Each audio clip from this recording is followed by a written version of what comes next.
Yo, yeah. Who are you? And stuff. I'm just going to ramble till we go live on the air. Rambling on.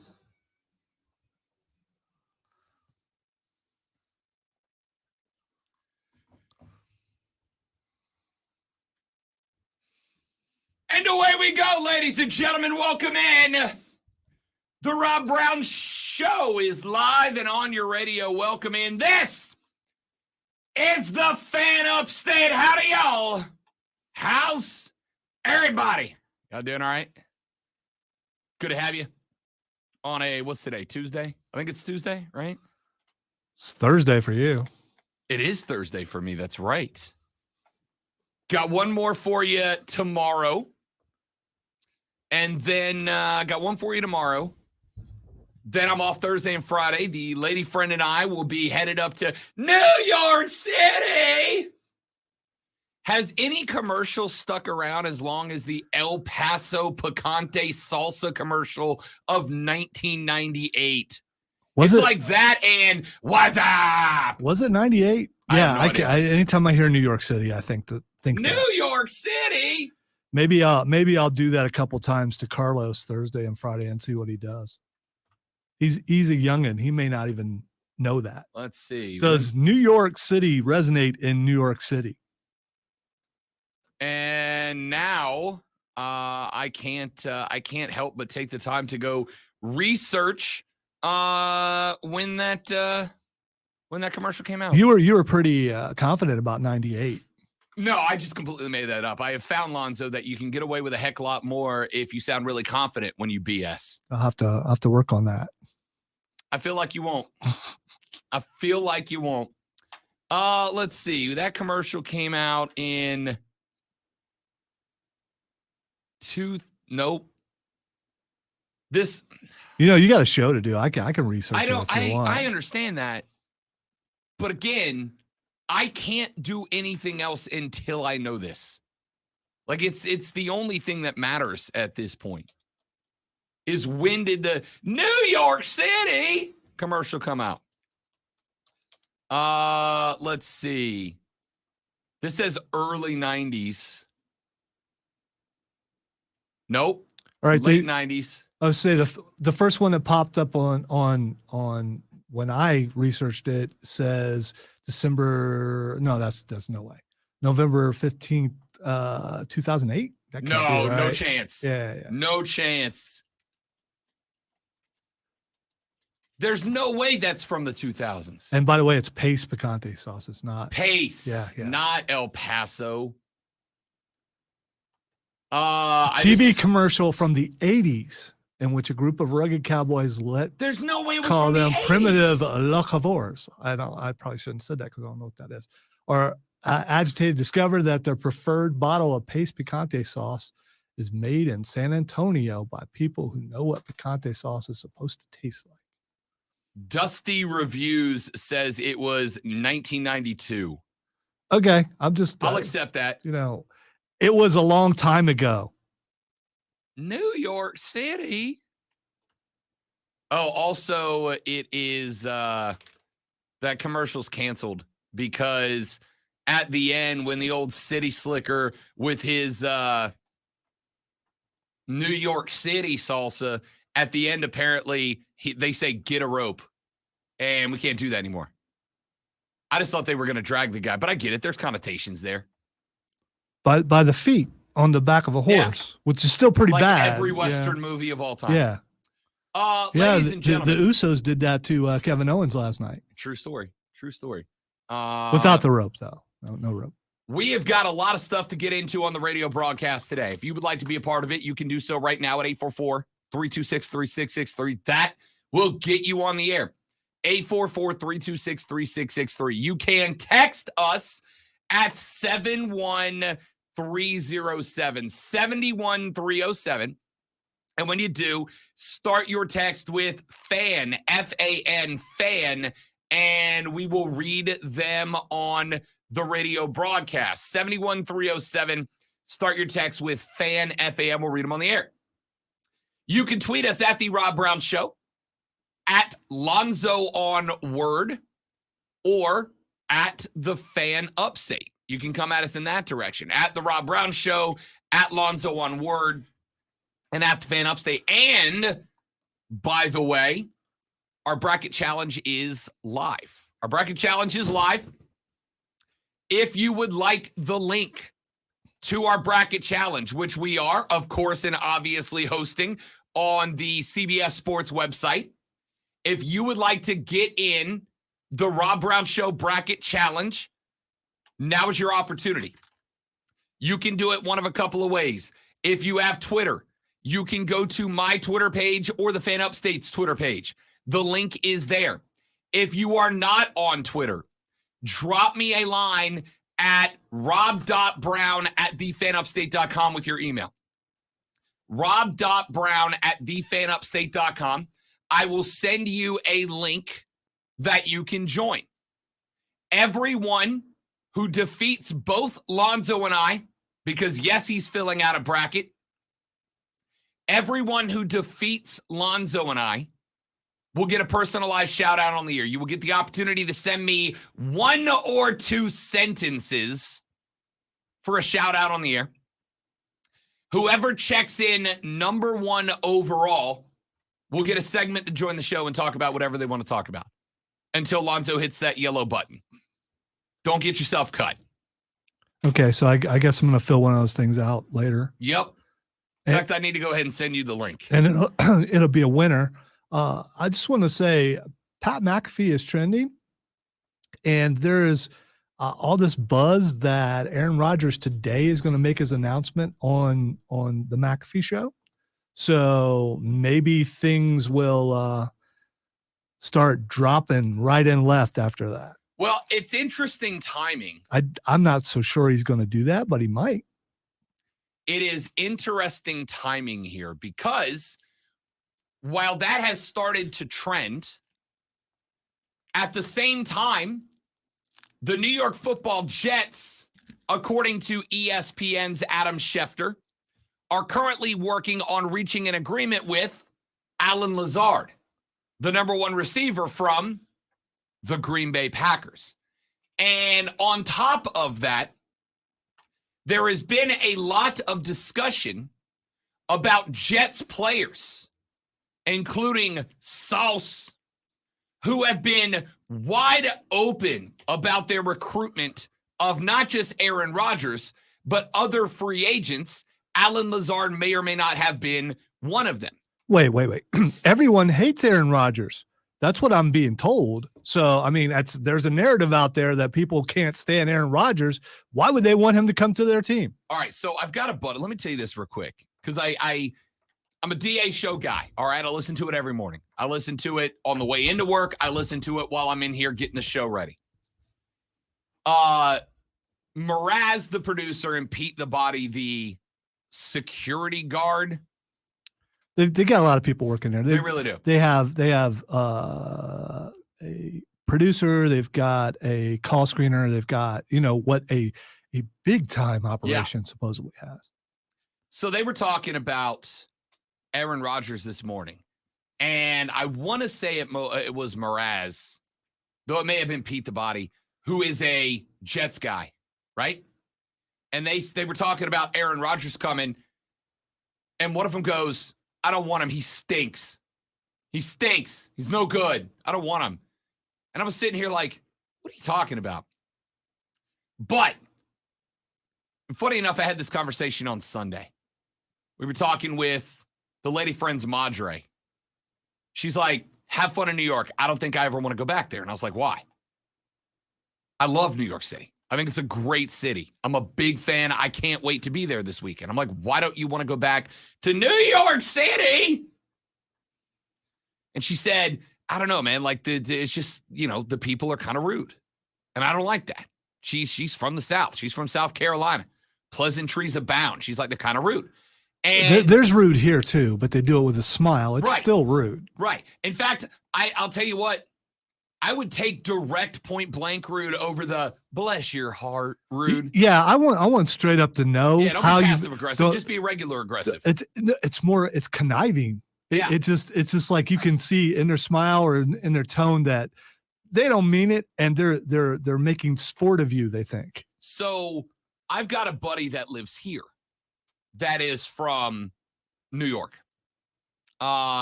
He's in the soccer club, etc.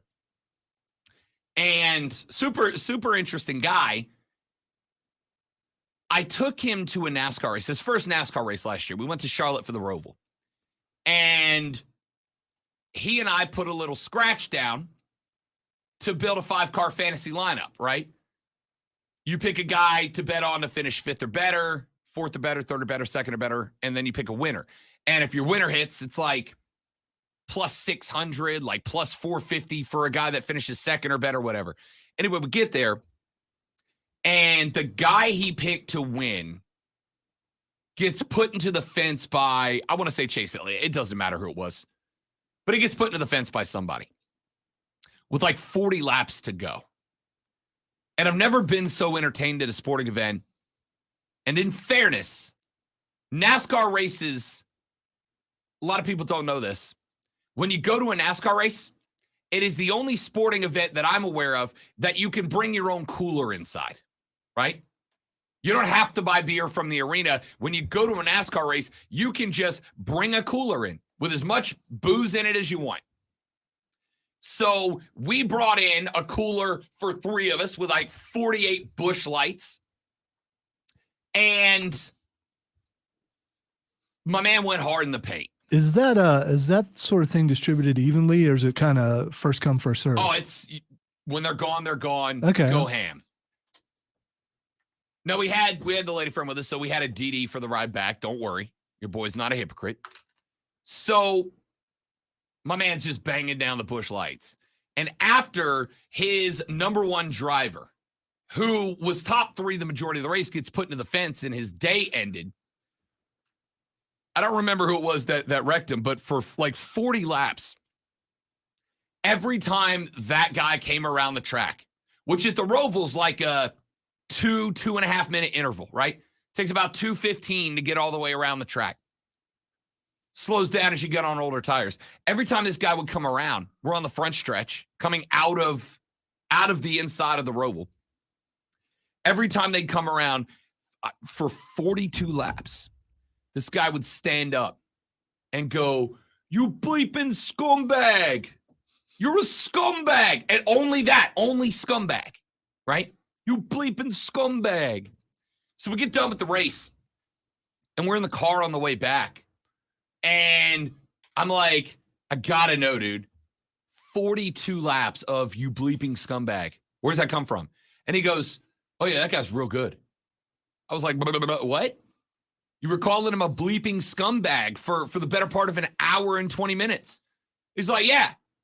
But I mean, he's real good. It was a good race. Yeah, as you were saying, and I was thinking, that's a symbol of recognition of greatness right there Yeah, it's like if somebody's willing to give all that to you, it's a different mentality up there, right? It's a different mentality that comes along with that.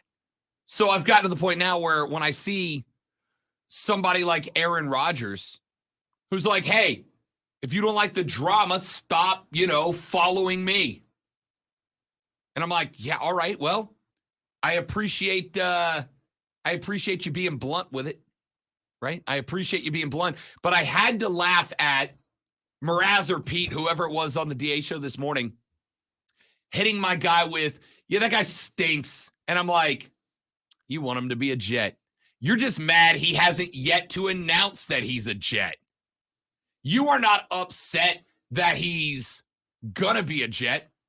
You're upset that he's not a Jet yet, especially, by the way, when yesterday, the only quarterback the Jets had last year, Mike White, became a Dolphin. He's gone. The Jets have nobody on the roster right now at the quarterback position. By the way, Jimmy Garoppolo's a Raider, which is good. Lonzo, I will give you, and I'm not kidding, I will give you $100 right now if you can tell me who, before Jimmy Garoppolo signed, was the starting quarterback for the Raiders after Derek Carr left? I will give you and you only, stop blowing up my text line, $100 bill if you can tell me who the starting quarterback for the Raiders was yesterday. Colt something. No.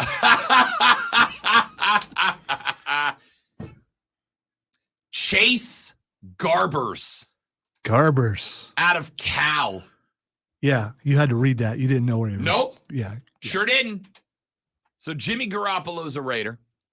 Aaron Rodgers has one less destination to end up at, and the expectation is he's going to be a Jets quarterback by the end of the day. If you knew who Chase Garbers was and you're not a fan of that team, you got too much time on your hands.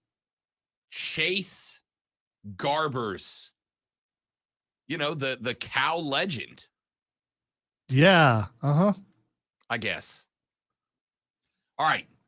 Free agent tampering season of the legal variety began yesterday in the NFL. A lot of action right out of the gate. One thing very interesting, and I think good news for Carolina, 0 contracts announced yesterday involving free agents that are wide receivers or tight ends. Now, we mentioned a minute ago, the Jets are currently working with Allen Lazard to finalize a contract. Lazard, of course, Green Bay's best option for Aaron Rodgers last year, leading most of us, me including, to believe that Aaron Rodgers will be a Jet either by the end of today or by tomorrow when the free agency period starts. Outside of that, no other wide receiver or tight end deals were done. What's the good news there? Carolina needs both of those. So there's a lot of potential free agent moves in Charlotte coming up. We're going to break that down. As mentioned, Jimmy Garoppolo is a Las Vegas Raider. He signs on to replace Derek Carr, and Devontae Adams had a hilarious Instagram post about it. I'll run that by you later on in the show. Also coming up, as mentioned, I got my Final Four. I went through this morning. I spent way more time than I wanted to or anticipated breaking down the bracket. I've got my Final Four national champion. I will reveal those to you later on in the day. And as mentioned, if you would like to join the Rob Brown Show Bracket Challenge, now's your opportunity. Go to my Twitter page at twitter.com/The Rob Brown Show. Even if you don't have Twitter, you can go to twitter.com/The Rob Brown Show and click on the link. It'll take you to the CBS Sports page where you can enter yourself into that bracket challenge. Twitter.com/The Rob Brown Show, or drop me an email at rob.brown@thefanupstate.com and I will email it to you. The Armada's challenge is on. Let's take a break. When we come back, NFL free agent tampering period started yesterday. You get 48 hours to talk to free agents before the free agency period officially opens with the league's new year tomorrow. We'll take a look at what Carolina did and did not do and what they should and should not do coming up next. Rob Lonzo and you, the Rob Brown Show's on your radio. This is the Fan Upstate. You know, it's pretty sad when you get flagged by your own service. I'm like, I looked at that. I was like, that's a cart number. Oh, it came from us? Yeah, from Alpha. Like, that's a cart number from Alpha. Are you kidding me? Love it. So I went to Alpha and I copied the offense and put it in Alpha because I wasn't sure what it was. Right. And then played it. It's like, it's stupid violin music. I can't believe that's what it was. So I have replaced it with something that says whitelist. And if I get the opportunity to play it, we will find out if we get flagged for that. And if we do, then I'm going to have to talk to corporate because I even looked up what whitelist means. Whitelist is supposedly you're allowed to play it on YouTube. Right. So I told Hendricks, he's like, that was on our service? Like, yeah. We got flagged for our own stuff. The fact that it occurred twice recently, I'm like, okay, I've only done – that's one thing that I've done twice recently. I wonder if that's what it is. And it was. So, my bad. It didn't get pulled down, so it's still up, which is fine. They want credit. Okay. You can have it. Okay. Do we credit Alpha Libraries that we own? Or do we, what do we do? I mean, Rogers to the XFL. Sell tickets. Look at James getting philosophical up on the stream today.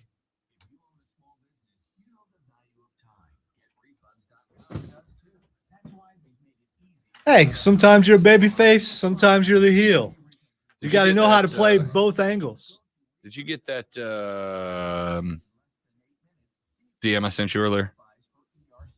I didn't watch it. Okay, I don't need you to watch it. It's like 7 seconds of audio from a NASCAR race that I'll bring up later in the show. Oh, okay. Because I'm looking at, why is he sending me NASCAR? Yeah. Because I can't pull sound in here. Gotcha. I can't either in there. Someone sent me something. Chris showed me how to do it, but you got to unplug this. You got to do this. It's like, man, dude, just make it work. I don't have to do all that. And I forgot how to do it. So I had to come in here and record audio yesterday. Luckily, I have other options, but still.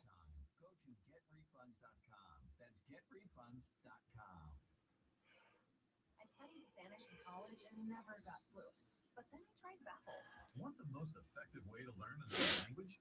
In just 15 minutes a day, Babbel's bite-sized lessons will have you learn. Hey, look, I'm bald. As little as 3 weeks. Babbel is all conversation based. That's what that would look like. Okay. About things you actually talk about in the real world. You'll really see a difference in how you can speak and how conversational you can be in just a few weeks. Babbel isn't just lessons. You can. Can't believe Washington got rid of Heineke. Are you sure, Hudson? You can even take live online classes with a He's underappreciated. There are so many ways to learn with Babbel. When he's called to duty, he goes in and he wins a couple games. Which is what a backup's supposed to do. Not a starter, but.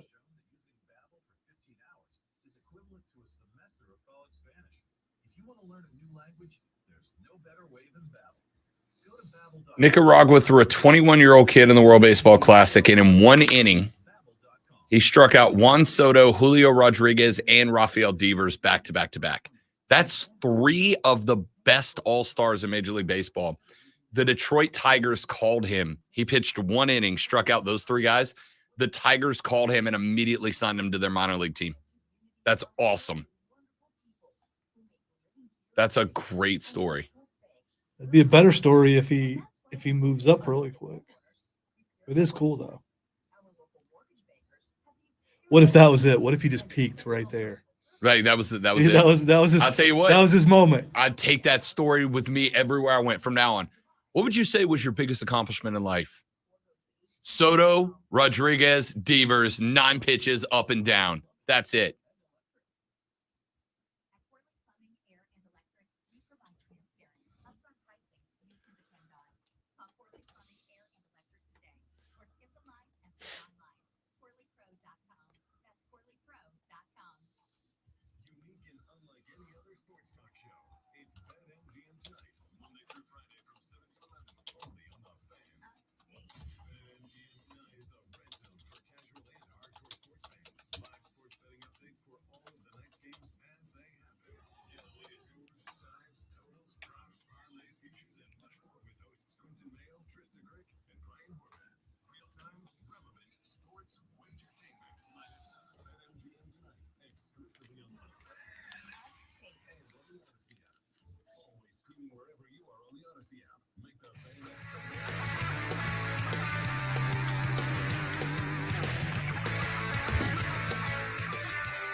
The Rob Brown Show on your radio. It is the Fan Upstate. Rob, Lonzo, and you.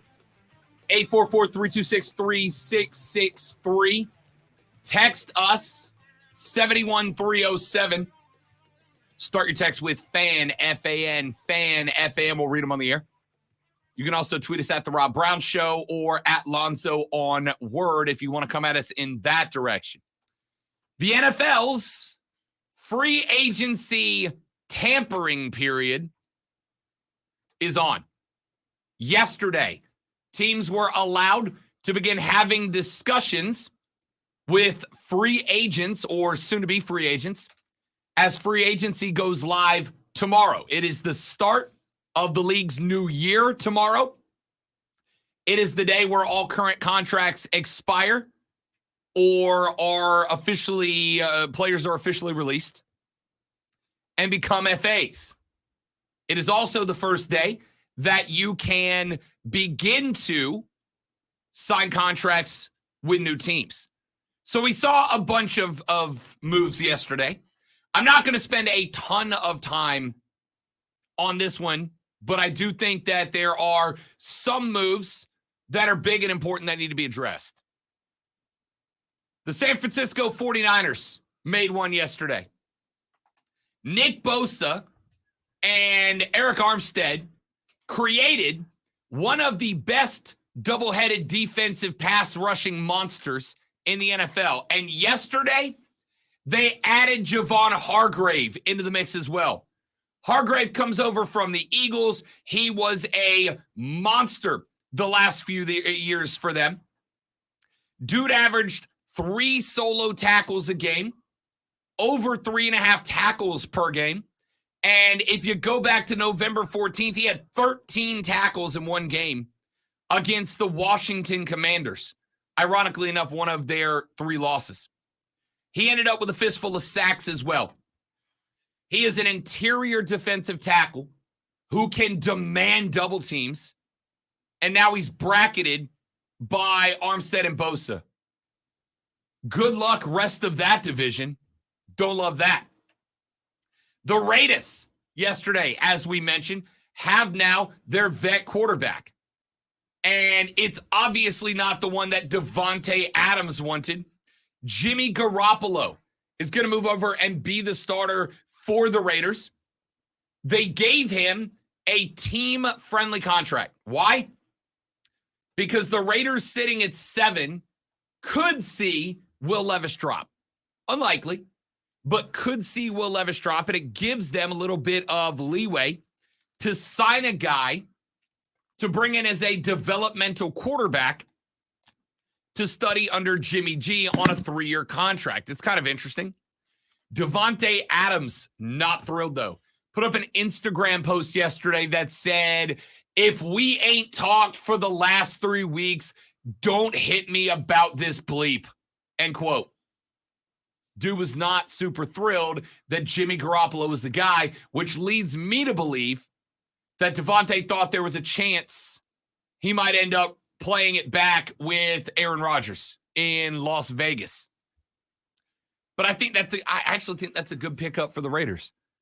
Lonzo and I, one of the few things we've agreed upon. What is happening right now? One of the things we've agreed upon. I completely agreed upon with you. One of the things we have agreed upon, one of the few things we have agreed upon about this Carolina offseason was that if you were going to go veteran quarterback, you could have done worse than Jimmy Garoppolo. And Jimmy's so good looking. He has to stay on the West Coast. They just have to do that. So it's a good move for him. I don't know, man. Jimmy could be a lady killer anywhere. That's true. Anywhere. But this is a good pickup for the Raiders. It's a great pickup for the Raiders. You're not locked in for 7 or 8 years with a guy. You're paying him, what was the contract? 3 years at like $35 million, something like that. It's a very team-friendly contract. It's effectively a prove-it contract for Jimmy Garoppolo, right? Prove to us that you're just a dude who had to wait a long time for a shot and was sidelined by injuries before you could hit your stride. And if you do, you're locked in. And if you don't, that's okay too. You're here for a short term. It gives us an opportunity to find another dude, and we can move on from there. Yeah, pretty much all he does is win, though. I mean, he said he wasn't going to be with San Francisco, wasn't even practicing with the team, and then the quarterback goes down, he jumps in, what's he do? Would have led them through the playoffs, and then he gets hurt, and they throw someone else in there, Brock Purdy. So Who? Purdy. Brock? I'm not doing it. I can't do it right now. I'm struggling today. I'm not doing it. But Garoppolo wins everywhere he goes. If he can stay healthy, He's going to look good for the Raiders. They got a shot at maybe a wild They'll card. also play good football. Yes, Heyo. there we go. He'll get to at least go for a wild card in the West. He's not going to win the West because the Chiefs reign supreme, but good for him. Makes it more competitive. He is now the second best quarterback in the AFC West. We know who the worst quarterback in the AFC West is. Correct. And he's probably riding today somewhere. Broncos country. We tried. Patrick Mahomes gets a little help yesterday. Chiefs signed former Jaguars offensive tackle Jawan Taylor to a 4-year contract to replace Orlando Brown Jr. as the blindside protector of Patrick Mahomes. Good news, bad news here. Taylor has never played left tackle in the National Football League. That's the bad news. The good news is that he's got the size, and more importantly, he's got range. He is a left tackle that has got a lot of lateral ability. So you can trust him, if you are Mahomes, to be able to space out defensive ends. One of the few things that the Chiefs had issues with here and there last year was that right side defensive ends with any caliber of talent very frequently could get up the field and effectively cut a rollout to the left out of the game plan for Patrick Mahomes, which in the passing scheme the Chiefs utilize, which does take into consideration a lot of Mahomes extending plays outside of the pocket in order to buy another 2 or 3 seconds for receivers to make runs. Knowing that that left side is now going to have a little bit more stability in preventing right side ends from getting up the football field and cutting off that route allows Mahomes to, I assume, have a little bit more ability to roll left, not just right. Meanwhile, in Jacksonville, it was heard, bro, no. Bro. As Sunshine has no one to protect his backside now. I suspect the Jags will find somebody. They better hope so. It's Jacksonville. They got a lot of fat guys on the beach. They could just pick one. Are you a little surprised by this move by Kansas City? I mean, the fact that the line was pretty good last year, but shoring it up even more. I'm not surprised because the loss of Orlando Brown Jr. is, to me, because it's Mahomes, you can talk about all the other guys, and Kansas City's got a handful of guys that have moved on. I think your priority is always anything that helps Patrick Mahomes, right? And while we talk number one wide receivers all the time, most NFL quarterbacks are going to tell you that their best friend on the team is the blindside tackle, right? Right-handed quarterbacks are going to tell you the left tackle is their favorite guy in the club. Nobody wants to have a face mask between the shoulder blades. So the fact that the Chiefs jumped all over that and made that their first move is not only unsurprising, it's pretty smart. It's the right call. Sam Darnold will not be a Carolina Panther one more time again. Were you happy or sad after that whole thing yesterday? Talk about Sam Darnold possibly signing with the Panthers. I'm actually really happy for Sam Darnold. All right. Listen, we can all say a lot about Sam Darnold's time in Carolina. We have said a lot about Sam Darnold's time in Carolina. But here's one thing I can faux show say. Was there ever, Lonzo, a point where you questioned Sam Darnold's effort, heart, or professionalism? No. No, not at all. There was never a point where I questioned any aspect of Sam Darnold. There was never a point where I questioned his heart. There was never a point where I questioned his effort. There was never a point where I questioned his professionalism. Even when Bake got brought in to fill that gap and shake the dice on another starting QB1, Sam Darnold said what? My job is to get Baker Mayfield ready to win football games. Even when Matt Corral got drafted, you've seen a lot of vet quarterbacks who are more than happy to come out and say something to the tune of, it's not my job to mentor the next guy, right? Sam Darnold was like, yeah, that's what I'm here for, to make this team better. And if I can make the number 2 or number 3 QB better and it makes the team better, that's what I'm going to do. I'm happy for Sam Darnold, right? And I'm happy because he is going to San Francisco. Kyle Shanahan runs the most quarterback-friendly system in the National Football League.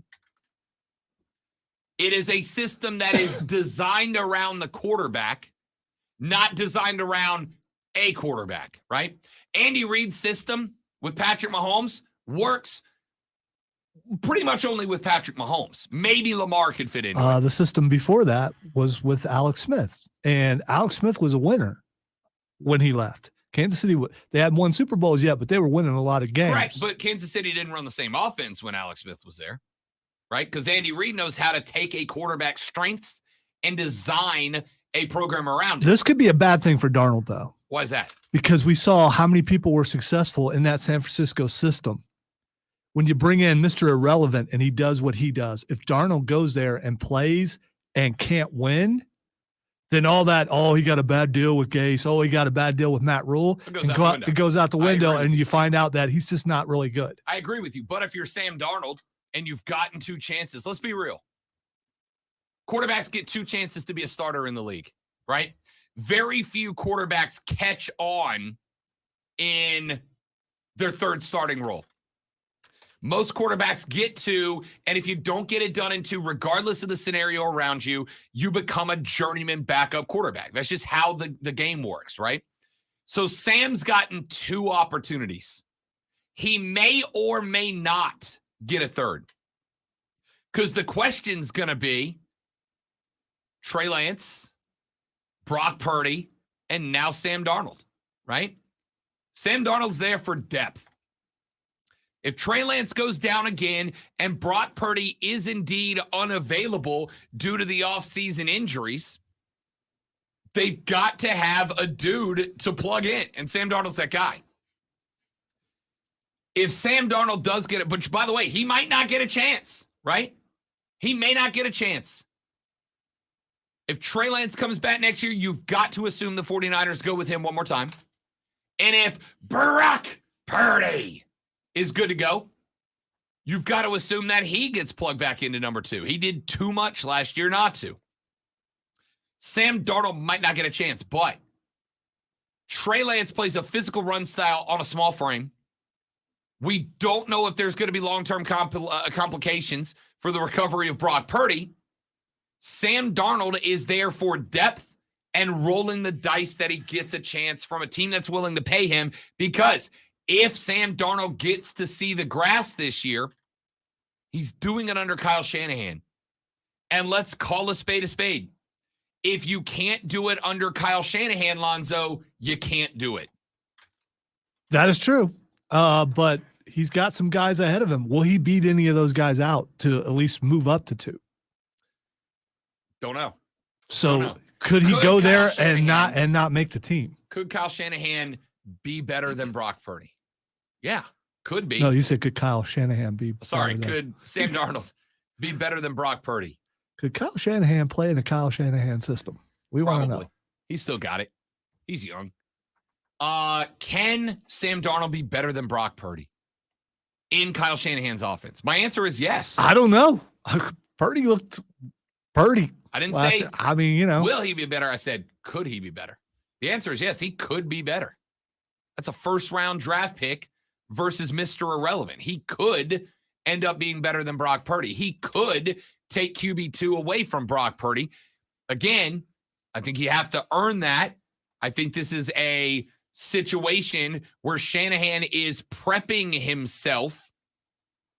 He is prepping himself in order to ensure that if anything goes wrong for Purdy or Trey Lance, that he's got another guy, and it works out for Darnold. Either he gets moved up to QB2, maybe QB1 and gets a shot, or he spends a year under Kyle Shanahan, right? The QB coach. He spends a year under the QB coach with the opportunity to reinvigorate, jumpstart his career, and go somewhere else next year and make a move. I think this is a great move for Sam Darnold.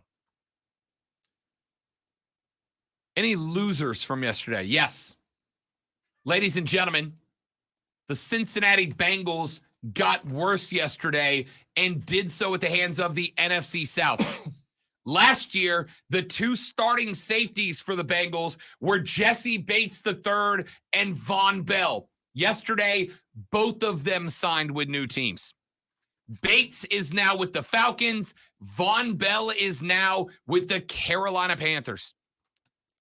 Von Bell last year was responsible for 53 individual tackles, 1 sack, 4 interceptions, and a pair of forced fumbles.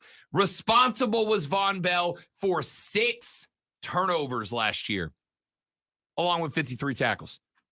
Led the Bengals in defensive snaps last season, combining for 2,041 snaps taken between the two of them. Bates was on the field, and this speaks to consistency. Bates was on the field for 98.2% of available defensive snaps last year. Bell, 98.4% last year. Carolina has just picked up a third safety, which, by the way, also does one other thing.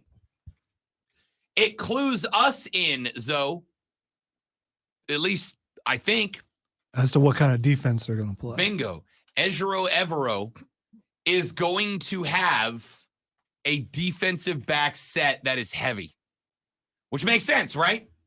Because we talked about him being a 3-4 guy, but I also told you that while he's considered a 3-4 guy, he's a very hybrid guy too, which means you could see a lot of 3-3 nickelback sets, right?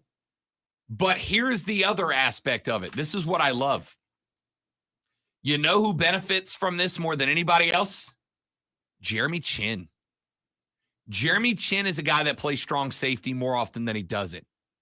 But if you can plug Von Bell back there, which you can because he's consistent and reliable, if you plug Von Bell back in, guess what Jeremy Chin now gets to do? He's a rover now, right? He's a rover. He's a light linebacker. He's a light linebacker, heavy defensive back. You can walk him up on the line, and he's a pass rusher. You can drop him back, and he's a dime set defensive back. Jeremy Chin is valuable from being able to go 3 down linemen, 3 linebackers, 4 defensive backs, and then Jeremy Chin. And Von Bell gives you that flexibility. I love this move. Yeah, Chin loves to hit people too. So giving him the freedom to roam around, that would be pretty awesome for the Panthers, not so much for the opposing team. If he can stay healthy, being able to roam around, that would be kind of cool. Jeremy Chin being able to just be the go hit him linebacker is going to be greatness to watch next year. Let's take a break. We'll come back. A few more thoughts on the NFL's initial free agency moves. We'll talk about the Aaron Rodgers setup next. Last big domino to fall, as so far, it does not appear anybody's picked up the phone and called Lamar Jackson yet. So Aaron Rodgers is likely, now that Jimmy G is a Raider, likely the next and the last big move before the chaos ensues. We'll talk about that when we come back on the Rob Brown Show in the Fan Upstate. Yeah, James, you say Undertaker. I thought Sniper. I don't even think Rob noticed it.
It's time to go dance and download the Odyssey app today to get started.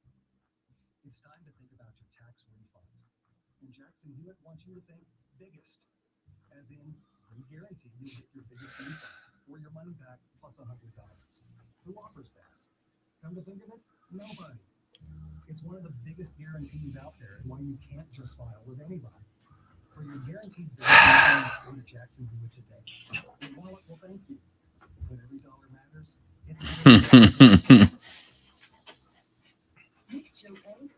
Yeah, I saw the reports about Bray yesterday, and half of them say he got sent home due to an injury, and half of them say that he got sent home due to creative differences. And see, I read illness. So There you go. Nobody knows. The mystery deepens. what it really is McMahon's back in charge of creative. And so all the people that Triple H brought in, slowly, they're going to disappear again.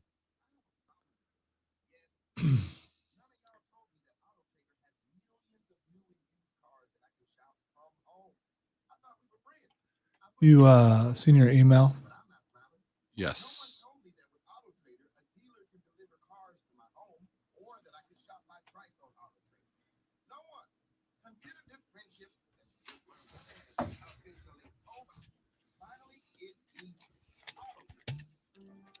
Well, let me rephrase that. It's the one I think you're talking about. Preemption of sorts.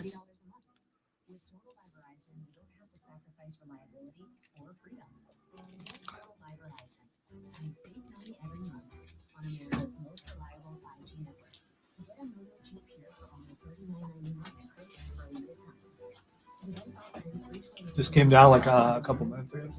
Yeah. From the Angels Market Studio. Oh, I'm looking forward to that. Well,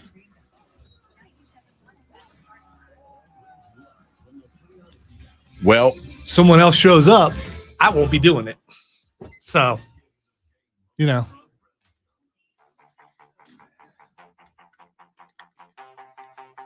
I'm about to get myself into deep crap for your entertainment, people, but I have ordinarily I am the doctor of love, and I offer Is that what they call you? they call me Dr. Love.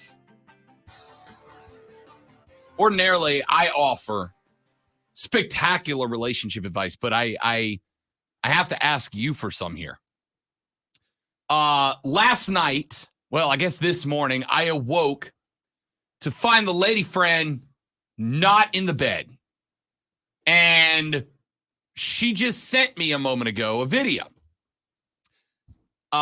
that's pitch black dark of me ripping through some Z's, man. Yes, and I acknowledge I am overweight. I am out of shape. Therefore, I snore like a... When she sent it to me, I thought it was like a helicopter. All right. In your defense, which I often come to your defense because that's what I'm here for. It's allergy season. Everybody's clogged up. Everybody's snoring like that. And luckily you live in a house where hopefully she got far enough away. She was able to get some sleep. We got the guest bed. We got the couch. Now here's the interesting point. She is obviously a bit grumpy about it because she didn't get a good night's sleep, which is, yeah, I get it. And it's my fault. I snore. Here's the problem. So does she. Bad, right? Like bad. Me worse, but she does too. My question mark here is, when she's grumpy and she's sending me videos like, I can't believe you were snoring that loud, I had to leave the room, yada, yada, yada. Fair or foul to do the same thing back to her when she inevitably causes me the same problem later in the week, or do I just let it go? Let it go. And I'm not singing that song. Yeah, just let it go. And I've been married going on 31 years now. We've had similar problems for 31 years. I'll just get up and go to another room, or she'll just get up and go to another room. I mean, we all have our bad nights. There's a little trick that I used to do. I don't know if you can do this or not. I would lay there and try to match the rhythm, my breathing to her breathing, and James eventually said you're already foul for bringing. yeah, it yeah. up. Oh no, you are. Oh, I know. What did I open this segment with? I am about to get myself into deep boat But you also for know your entertainment. you also know she's at work and she can't listen. That's why I'm doing it now. Yeah. If I do it between 11 and 12, she might take a lunch break and catch it. So I'm doing it now, fully understanding that one of you snitches is gonna tell her, and I'm willing to take Don't be that no risk. snitch now. You know what happens. But I wrote her back, and I'm like, you do not want to get into a battle of recording each other snoring. I promise. I promise. Well, she recorded you without your consent. That's illegal. I don't know if she knows that. I mean, you can bring legality in there. We know some lawyers. I mean, but that's probably not a road you want to go down. It's just one of those, like, I think that in a standard heterosexual relationship, of which I am a part, and perhaps in other relationships as well, there is a inequity. There is an imbalance in certain aspects of it, right? Part of it is I drive everywhere. She loves to be a passenger princess. Let her win. Absolutely. And 90% of the time I do, which brings me to the other problem, which is I let her win because I want to support her. I want her to win, except for then she starts boat talking about her dubs over me. And I'm like, because you don't want to be like, I'm letting you win. But she records me cutting logs this AM and drops it on me like, you're a jerk for keeping me from sleeping. And I was like, I don't think you want to get into a recording each other snoring contest because this is 5 nights a week for you and 1 for me. So I know I'm already in deep boat for bringing it up in the first place. Only if one of them tells her. Oh, you and I both know somebody's going to snitch. Come on, guys. Come on. Don't snitch, but you're going to snitch, right? And there's no way for me to provide stitches for said snitches should you be a snitch. But my question is, you could use scathing words. For the bros out there, fair or foul for me to drop a video back on her when she does the same thing to me? You know what you should do is find a peaceful night when she's not snoring and record that and send it to her. You're such a perfect angel princess. And say, I wish I could be like you. It's like totally the opposite thing she's expecting. I ain't doing that. We both know I'm not doing that. Let's take a break. Hour number 2 around the corner on the Rob Brown Show in the Fan Upstate. How you know she didn't pipe in noise like at certain wrestling events or something? It's very clearly me. Now she's on an Apple and I'm on an Android, so we don't get the same quality of video, but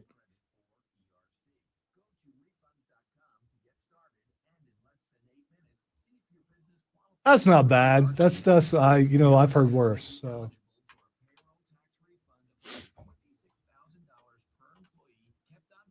Should I record the snoring and play it live on air? I say yes. No, you should not. No, I should not do that. You should not do that. I can get away with the conversation of she snores. Should I drop a video back on her? I will get straight up assassinated if I play the audio of it. I'll play the audio of me snoring. I don't care.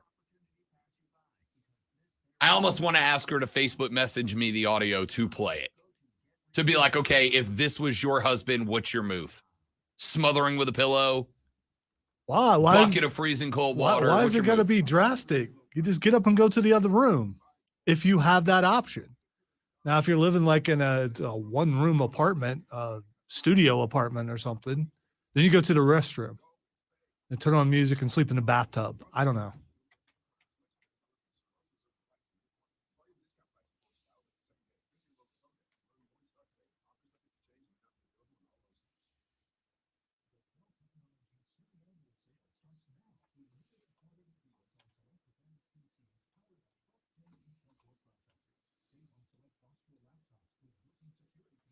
The other thing's about money. So I get why they're doing that.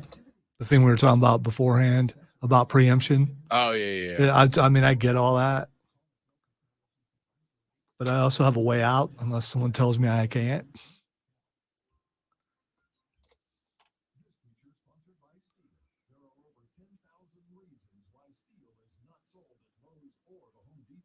Find tools for the job site or your own backyard at over 10,000 authorized local steel dealers. Find yours at Especially when co-hosting duties are not necessary anymore. Why not just? Oh no. He said he's done at 11. Never mind. Brian Bursey threw up 28 bench reps at Pro Day today, which we should probably talk about. Pro Day, not Brian Bursey throwing up 28, though we should talk about that too. Good for him.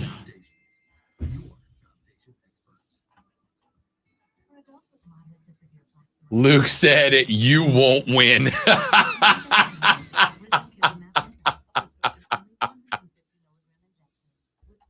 Yeah, I think for the most part, everyone's looking out for you, trying to tell you don't do this. And the sad part, the more of us who tell him don't do this, there's a better shot he's probably going to do it. And you've been warned, don't do it.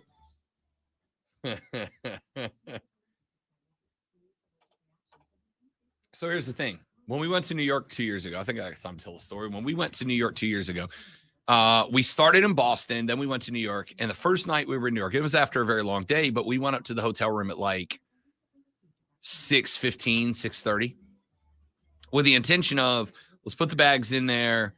Let's get changed. Let's take a few minutes to chill out, and then let's go get dinner. She decided to lay down and take a nap. She's also got the superpower where she legit takes maybe a minute to fall asleep at any given time. She laid down to take a nap. She was out in like a minute. And she started snoring in a way that I cannot describe. Like a bear fighting with another bear every 2 seconds, back and forth. And I took a video of it. Because I knew what she was going to do, which is, nuh-uh, I didn't fall asleep. Or if I did, it was a light nap. And I still have that video. So I'm tempted to just send it back to her and be like, this isn't recent, but this is a lot. Like, this is often. But as Trey said, or as Luke said, you won't win. Yeah, don't do it, man. Just let it go. I know it's difficult. And I know you're not going to listen, but still, don't do it. Don't you, like, doesn't it bother you when somebody drops something on you, like angry about it, that they do? Like, come on. Yeah. But I'm also very patient. You are not. I know I'll get my opportunity eventually. I'm willing to wait for it. QC in the first break. Exactly, James. You can have the best lawyers in the world. You ain't winning this.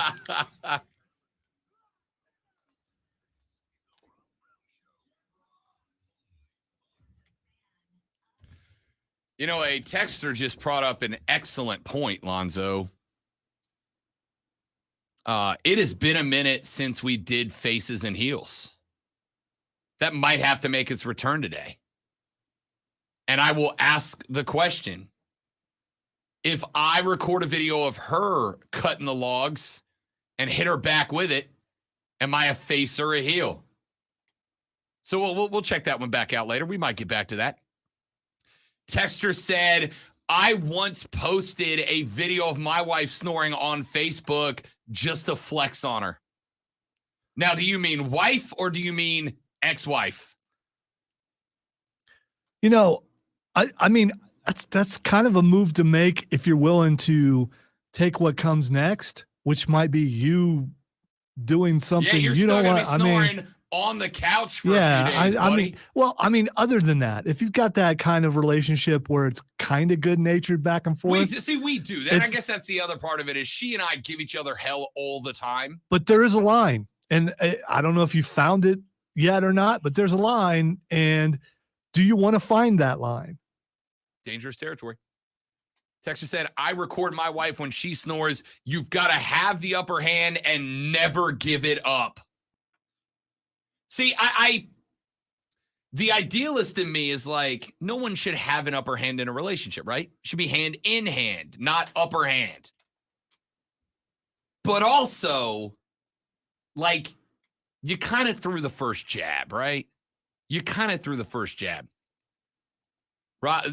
By the way, I would like, and I'm not even, this is not sarcastic. To the like 12 of you that are like, Rob, go get a sleep test. You might have sleep apnea. Maybe. I appreciate your concern. As someone who used to have sleep apnea, not everyone has it when snoring, when you're going through allergies like we all are right now, and some people are having to stay home sick and things because of it, you're going to snore because you're clogged up. Sometimes it's just sinus related. Quit going to the extremes, people. Although when I had to have my sleep test, the doctor was like, you have a really small mouth for your head.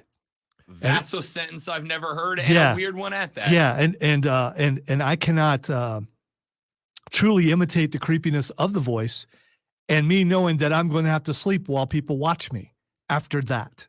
Yeah, it's just Do you have to wear one of those Darth Vader face masks? When I used to have sleep apnea, yes, Did it I help? did. I don't know what those are for, to be honest. Sleep apnea is you basically die because you stop breathing. Wow. So if you ever hear the one of those snores, that's basically you stopped breathing. And so I forget my number, but my number was pretty high as far as stopping breathing. And so it worked for a while. And then when I lost a lot of weight, one night I almost choked on the air because it was too much because I didn't need it anymore. And I pulled the thing off and haven't had to use it again. So, and hopefully I never get back to that. It is not pleasant. And there are other ways around that now, but let's not just, he snores, he's got sleep apnea. I don't know, man. If you want to get it checked out, get it checked out. But you think she's complaining now. If you got to use that, it was really hard for my wife to sleep with that thing going on all the time. Especially if it slipped off, it would slip off my mouth and it would just go everywhere. And yes, I had to go Darth Vader a bunch, but you got to do that. I will very simply say that top to bottom, this is really just the discussion about, do I bring down the hammer on the lady friend? When she's like, you disturb my sleep. But let's be real, you too. Here's a perfect opportunity for projection. Pick somebody else and take it out on them. And just in your mind, feel like you're taking it out on her. And then you actually don't pay for it. And then you could get, some satisfaction of making someone else suffer. I'm just saying. Not that I've ever done that before. Of course not. I went to psychology class 4 times. I learned that. All right, let's get to some sports here, shall we? First and foremost, the Rob Brown Show is live with the Bracket Challenge. If you would like to join our Bracket Challenge this year, now is your opportunity. You can either A, go to the Twitter page at twitter.com/The Rob Brown Show. Click on the link that is, I believe, either the last or second to last tweet that I sent. Even if you don't have Twitter, you can go there. Twitter.com/The Rob Brown Show. And click on that link. It'll take you to the CBS Sports page to get your bracket submitted. Or shoot me an email at rob.brown@thefanupstate.com. rob.brown@thefanupstate.com. If you would like the link, hit me with that email. I will send it in a reply back to you, and you can join there. Anna Catherine English is in. Anna Catherine is the Furman basketball in arena host. If you've been to Furman games, you've seen her on the mic. My man Carter Vickers from The Drive is in. JT Hughes, Owen Cox, Chris Oldham, Ryan Frick, all in so far, and more are on the way. By the way, I labeled that last chapter Snore Wars. I just want you to know. That's good. Thank you. That's good. I like that. All right. I'm waiting for you to send me the link. I guess I could make the effort myself. Oh, yeah, I got to do that. You know, I thought I did. No, I drafted it, but then didn't send it. There you go. It's in your DMs. Slid into the DMs with the link. If you would like to join our bracket competition, the prizes go as such. if you defeat both Lonzo and I. You know what? I'm going to up that. I'm actually going to make it that much more difficult. You have to Yeah, defeat, it wasn't difficult in the first place, but yeah, go ahead. You have to defeat my bracket, somebody who has done the research, done the work. Doesn't mean I'm going to be good. Just means I put in some time. You either have to defeat my bracket, you have to defeat my bracket, you have to defeat Lonzo's bracket, and you have to defeat the Lady Friends bracket. Whoa, You have to throw in a beat all third three one. of us. I can tell you my method for picking is going to be chalk unless Big Ten's involved, and I will pick all Big Ten teams. Okay. So, I mean, more than like, you think I'm joking. Chalk except the Big Ten teams. Yes. I like it. I like it. So this is going to be interesting, right? Because you have 3 different types of brackets here. You're going to have the guy who follows basketball and does his best to be competitive, me. You're going to have the guy who goes predominantly chalk, Lonzo. And then you're going to have somebody who has no following of college basketball at all, who is predominantly going to be picking on, I like their colors or their head coach is attractive in the Lady Friend. So you've got to beat out 3 different styles of brackets. Guy who follows basketball, guy who follows the guy who follows basketball and goes all chalk, and lady who doesn't follow basketball at all and is picking on mascots' colors and the 1 to 10 hotness of the coaches involved. So, if you can defeat all 3 of us, you will get a personalized shout out on the air. If you are the number 1 overall winner of the contest, you will get a segment dedicated to you to come on the air and talk about whatever you're talking about. You can brag about taking me out in the competition. You can talk about the NCAA championship winner. You can talk about your NFL team of choice. Whatever you want to talk about, it's up to you. It is up to you. All right. What do we got to get to in this hour? We did some NFL free agency stuff earlier. We have got yesterday spent quite a bit of, okay, let's get to this. I asked you guys last week, how many of you are watching the World Baseball Classic? And there were 3 groups. The largest group of which was, I didn't even know this was happening, right? And in the conversations I had with the people who dropped I didn't even know this event was happening on me, what I found very, very interesting was the responses when I began talking about the rosters themselves. What was very, very interesting was when I said, what if I told you that this year's Team USA roster was, and this is not knee-jerk, this is as sincere as Rob Brown is capable of being. This year's Team USA roster is the single best assemblage of baseball players in the history of baseball. Never before has a lineup had as much talent as this Team USA lineup does. Now, there is a massive challenge here. And that massive challenge is that in order to participate in the World Baseball Classic, players had to leave their teams in the midst of spring training. So Mike Trout, who had himself a day last night, by the way, speaking of the best assembly of talent, Team USA, by the 5th inning yesterday, Lonzo, had as a lineup hit for the cycle twice. Single, double, triple homer. They did it twice in 5 innings. You understand how ridiculous that is? That's pretty sad for the competitions, what that is. That makes it sound like they were playing a rec team. Well, Canada, so not that. Yeah, you're right. However, first baseman for Team Canada, former Atlanta Brave turned LA Dodger Freddie Freeman was on that team yesterday. Freddie's mom was Canadian. He plays for Team Canada in her honor and memory, which I think is pretty dope. Anyway, The last 2 evenings, I have stayed up till nearly 1 o'clock in the morning watching Team USA baseball at the World Baseball Classic. And I'm going to tell you that I'm not changing it. I will be up till 1 o'clock in the morning every morning watching Team USA baseball at the World Baseball Classic. It's that good to watch them play offense. Texture says the fans, starting pitching is the downfall for this team. And it is. But again, there's a reason for it. And the reason for it is there are requirements for the pitchers to be allowed to participate from their parent clubs, right? Like yesterday, Miles Mikolas came in through the 9th inning.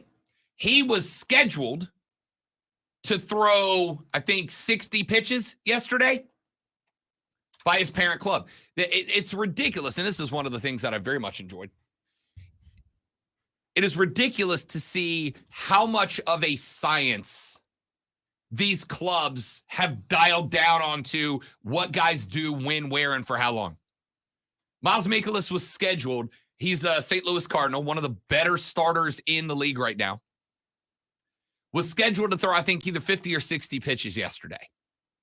He came in, cleaned up the 9th inning quickly, and had like 30 pitches left. So as a part of his requirement to participate, Team USA had to send him out to the bullpen to throw a simulated game to end his night. There are guys that are on a schedule. You are allowed to pitch this many pitches on one day. You are then obligated to get 2 or 3 or 4 days of rest before you do it again. Which means that they're not going to be available for the back half of pool play for Team USA. Team USA is now 2-1. They defeated Great Britain and Canada in blowout wins. They got blown out by Mexico. 3 wins get you out of the pool. 3 wins move you into the knockout round. The Americans have taken 2. They need 1 more. I am watching this obviously at night with every desire to see Team USA move on and win. But I got to tell you, I'm a baseball fan. And the ball's pretty good. Yeah, our pitching is going to be the struggle, especially in the knockout round, depending on how guys are and are not available, right? Based on their parent club schedule. It's going to be tough. Going to be a situation where you got 2 starters available one day. They both throw. They got to go on rest. And for round 2, you don't have any starters available. You got to throw a bullpen game in a spot where you otherwise would never do that. So there's a lot of strategy. And the Americans, I think, are more hampered by that than anybody else. And it's going to add a little degree of difficulty towards a repeat. But it is the best lineup of baseball players ever assembled. This is better than some NL MVP, or excuse me, some NL All-Star lineups of the past. It is good from top to bottom. It is a lineup of All-Stars from both the AL and NL, top to bottom. I don't understand. I don't understand how, if you call yourself a baseball fan, you are not fully dialed into this. Hell, I don't understand how you're not dialed into it if you're just a fringe baseball fan.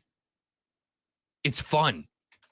The other night against Mexico, they're playing out in Phoenix. Phoenix, Miami are the 2 American host cities. The Americans and most of the North American teams are playing in either Phoenix or Miami. There was a group of guys in the dugout seats behind home plate that were knocking back brewskis and getting up to throw strike 3 calls when guys were getting dinged out. It was entertaining as hell. Like I said, I don't do this often. As Lonzo can attest, I think, I'm not the cat that challenges people fandom of things, right? I'm not a gatekeeper. I don't think about man cards. I don't think about, well, if you do this, you're not a real fan. A real fan wouldn't do this. A real fan would. No, I'm not. That's not my style. Except right now, if you're not watching the World Baseball Classic, you're not a baseball fan. Now you might be. Okay. You might be a Braves fan. You might be a Yankees fan. You might be a Red Sox fan. But you're a fan of the team. You're not a fan of baseball because this is baseball at its purest. And it's great. By the way, the other aspect of this that I love, and a texter just brought it up. I was going to hit it anyway, but good call on it, texter. Nicaragua was playing the Dominican Republic the other day. Duque Hebert is a 21-year-old pitcher for Nicaragua. He entered Monday's game in the 9th inning, due up for the Dominican Republic, one of the, I would say, talent-wise, top 3 teams in this classic. Due up in the 9th inning were Juan Soto, Julio Rodriguez, and Rafael Devers. Devers is an AL MVP candidate. Rodriguez is the hottest young name in baseball. And we all saw the free agency quest of the trade quest of Juan Soto last year. Duque Hebert stepped up and punched out Soto, Rodriguez, and Devers 1, 2, 3 consecutive punch outs. He did have Manny Machado in there in a double. I'm sorry, they were not consecutive. He struck out Soto. He struck out Rodriguez. In the middle of Soto, Rodriguez, and Devers was Manny freaking Machado. So he Ks Soto, he Ks Rodriguez, he gives up a double to Manny Machado, and then he Ks Rafael Devers. So what happened to this 21-year-old Nicaraguan pitcher that none of us had heard before? The Detroit Lions called him the next day, Detroit Tigers. That'd have been more interesting. Just in case you think I'm not paying attention. He was all over me. The Detroit Tigers called up Hebert the next day and signed him to a minor league contract, a developmental minor league contract. This tournament is greatness. Let's take a break. When we come back, we got a lot more to get into. Clemson's Pro Day taking place today, right up the road. Brian Bresee threw up 28 reps on the 225-pound bench press. What other Clemson players are making their mark as we are a month and a couple of days away from the NFL draft? Talk about that coming up next on the Rob Brown Show with the Fan Upstate. You see. All right, guys, got a live read. Stay right there. We'll be right back.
Unbelievable. Don't mess with old guys. Some of them are spry. I guess we should probably, there's part of me that says, yeah, I guess I kind of have to reveal my Final Four, don't I? I kind of have to. Here's my Final Four. Coming out of the South, I went chalk here. I got a 1-2 matchup in the Elite Eight here. I've got Arizona at the 2 seed, Bama at the 1. I was looking for somebody out of that round to upset Alabama, but I just don't see it happening. All right. I have my Final Four up too, just in case you want to hear my Final Four. I am absolutely going to. Okay. I'll tell you what. Let's start in the South region. All right. Give me yours, and I'll see what it looks like. Are you taking Bama out of the South as the 1 seed? Yes. Okay. So am I. I got Bama in the Final Four out of the South. I looked up and down.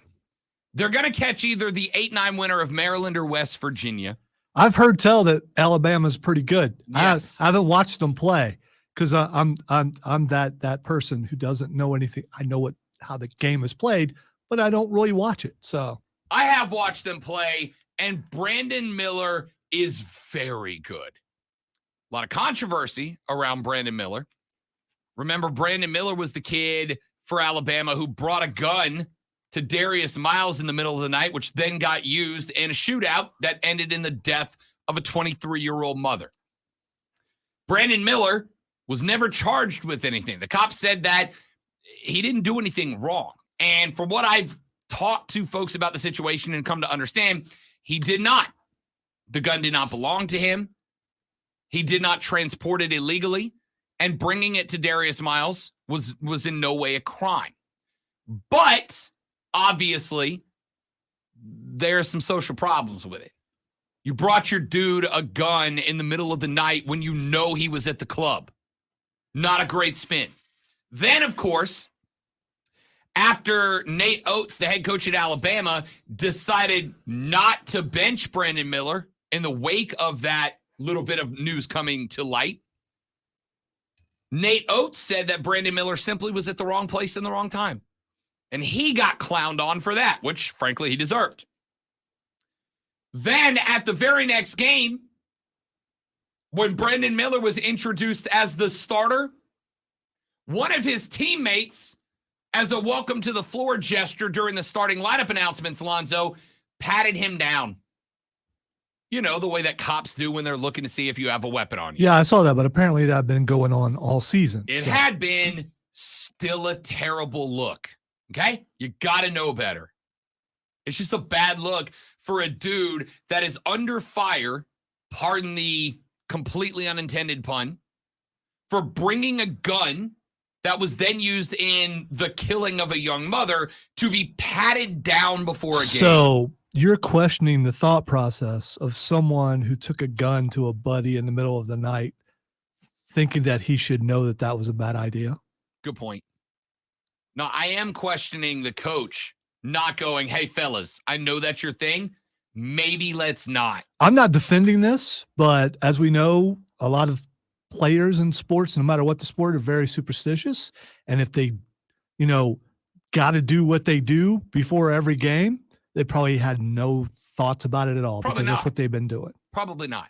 Either way, Bama has circled the wagons and are playing some of the best basketball they've played all year, and that's a pretty high mark to make. I was looking for somebody to take Bama down. Who could it be out of that side? I will tell you that I have two 12-5 upsets, and one of them is in this bracket. Give me the College of Charleston to upset the San Diego State Aztecs. College of Charleston has suspiciously good depth for a mid-major team. They are also a team that shoots the hell out of the ball. They attempt over 30 three-point shots per game. And they hit it at a very average clip. But you shoot average threes and 30 attempts per game, you have a good shooting night, you're going to put some teams in trouble. 5 different players average double figures for the Charleston Cougs. They're good. San Diego State is a very balanced team. They've got scoring in Matt Bradley over 2,200 career points. Nate Mensah, 2-time Mountain West Defensive Player of the Year, is a big help around the glass. The problem is the majority of the San Diego State defense is interior. College of Charleston plays outside in. I like the upset there. Right below them in the bracket are, of course, our Furman Paladins. I love Furman. I can't pick them over Virginia. Virginia's the best team in the ACC. And the reality is, while it is fun to have mid-majors in the tournament, it favors the Power 5 teams. It favors the big conference teams. Virginia went up against way better competition than did the Furman Paladins and made a run through the ACC. So I don't want to, but I got to take Virginia. I thought Virginia maybe as a threat to Bama, but with Bama having circling the wagons around Brandon Miller, I got to take Bama. Arizona out of the bottom bracket has got a pretty favorable run. They got Princeton out of the gate. They'll be fine. They've got the winner of Mizzou, Utah State. They're going to run that game out. Then they're going to catch what I think is going to be the winner of NC State and Baylor. I like the Wolfpack over Creighton. The Wolfpack were a better team than they got credit for because they got smoked by Clemson 3 times. But I didn't touch the mic for the record. I don't know what that was. That was weird. But the Wolfpack are a pretty good team. That was like a snore level of volume. It really was. I've got Baylor going over the Wolfpack, Arizona over the 3 seed Baylor. I went chalk here. 1, 2, 3, 4. Make it to the Sweet 16. I've got Bama and Arizona in the Elite 8 and Alabama moving on. On the other side of the bracket, out of the Midwest, Lonzo, who you got? That's going to be the bracket that sees Houston as the 1 seed in the Midwest. I have the mighty Hoosiers of Indiana. Indiana as the 4 seed. Indiana gets Kent State. I'm going to tell you right now, Lonzo, if you get out of that with Kent State, Indiana's got a very good chance. Miami's a good team, but they're a small team that's got some major issues away from the floor right now, predominantly injuries. If you get by the Golden Flash, which is not going to be easy. In fact, the Golden Flash, if I recall, have the 3rd best Vegas odds for a first-round upset by a 5th seed or lower.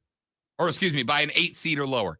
You get by the Golden Flash, I don't hate that pick. Here's the one problem, the one log jam you run up against. Do you know where the Midwest is being played? Houston.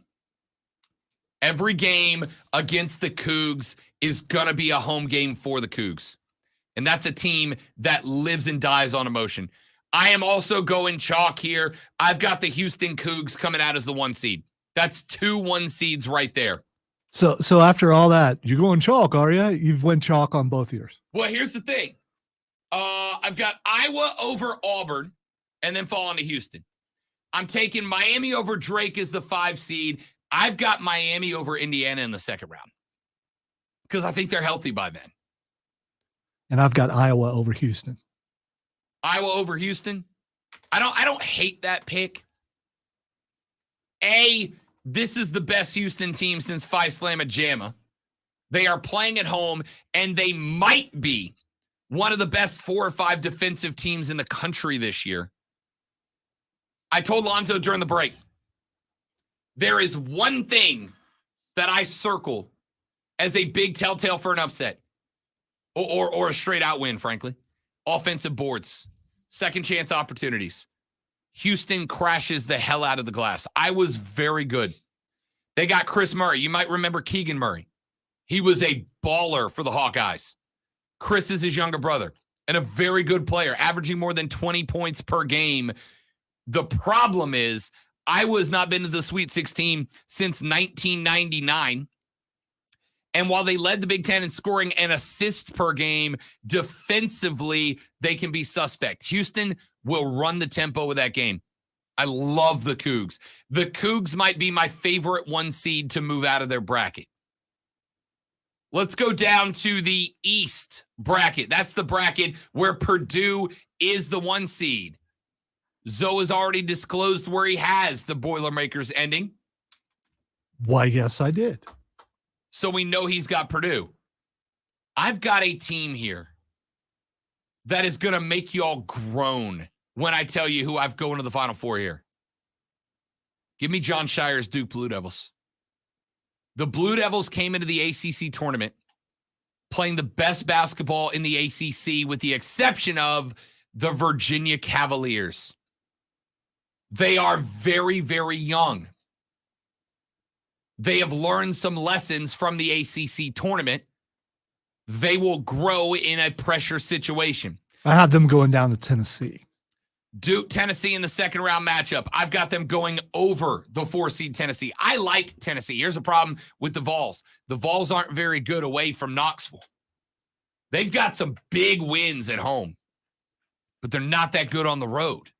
Every game's a road game for just about everybody except Houston in this one. So Tennessee getting away from the friendly confines of Knoxville, Tennessee. The Blue Devils in my bracket take down Tennessee, move on to take on Purdue, and there's my big upset. The 5 seed goes on to the Elite 8. Off the bottom half of that bracket, I got a 6-2 matchup in the round of 16. Kentucky versus Marquette. I was tempted to take Michigan State. Which is what I did. I got Kentucky, Michigan State. I was tempted to take the 7-seed Michigan State. Here's the problem. Michigan State had a better team last year. You remember what happened to them? It happened right here in Greenville. They got bounced by Duke in the round of 32. Tom Izzo is a name synonymous with March basketball. This team's good. But Marquette is the best they've been since Dwayne Wade left there. That was a very long time ago. This Marquette team is streaky fast. They will wreak havoc even on good defenses. They do it to Michigan State. I am taking Marquette over Kentucky. I've got a 5-2 matchup between Duke and Marquette over there, and I am going with the Blue Devils. John Shire's team is young, but they learned some lessons in the ACC tournament. They were playing the best basketball in the ACC, with the exception of the only team that beat them, the Virginia Cavaliers, who they will not see unless both those teams make it to the Final Four. Virginia has a tougher road to get there than Duke does. Give me the Blue Devils in the Final Four. Out of the West, that is the bracket where Kansas has the number 1 seed. Lonzo, your Final Four team out of the West is? UCLA. Mick Cronin's boys.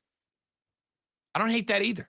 UCLA had a bit of a good run going through the Pac-12 towards the end of the year in the Pac-12 tournament itself.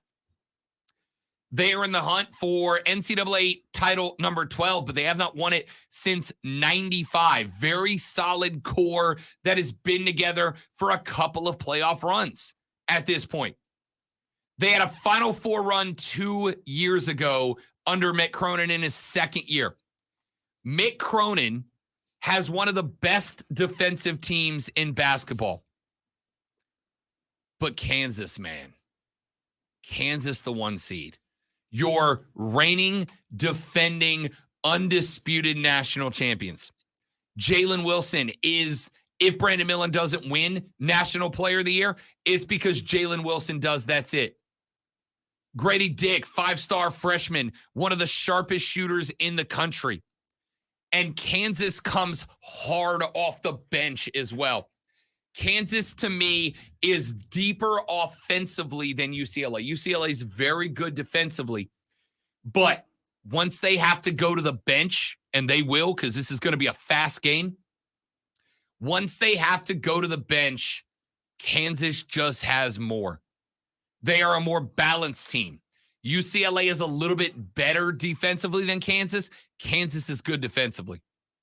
Kansas is significantly better offensively than the Bruins of UCLA. I do not like having this much chalk. My Final Four has number 1 Houston versus number 1 Kansas.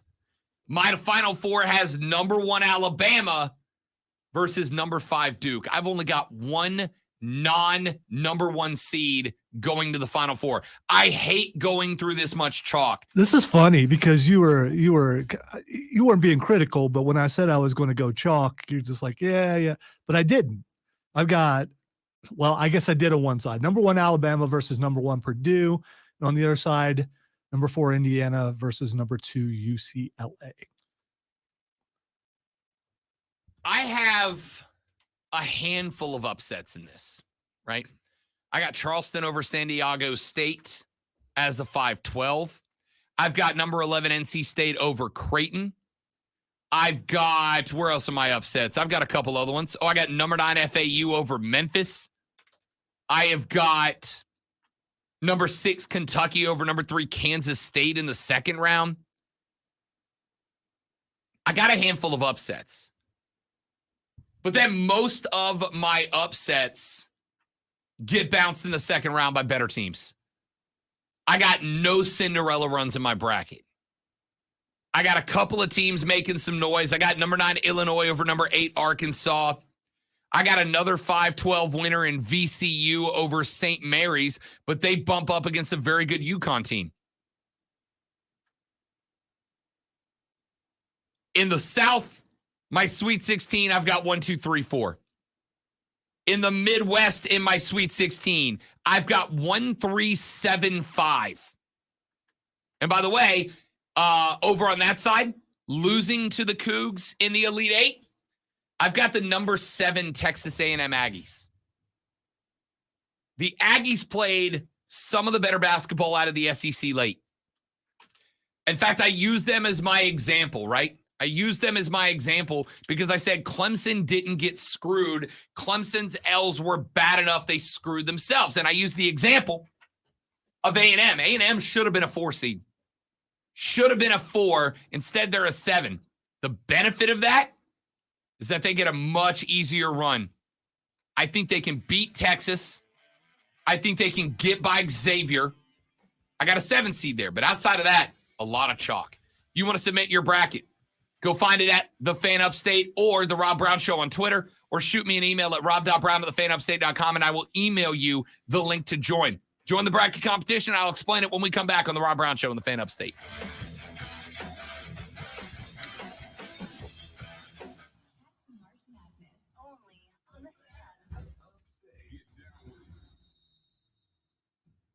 Tony Missouri with your sports update on the Fan Upstate.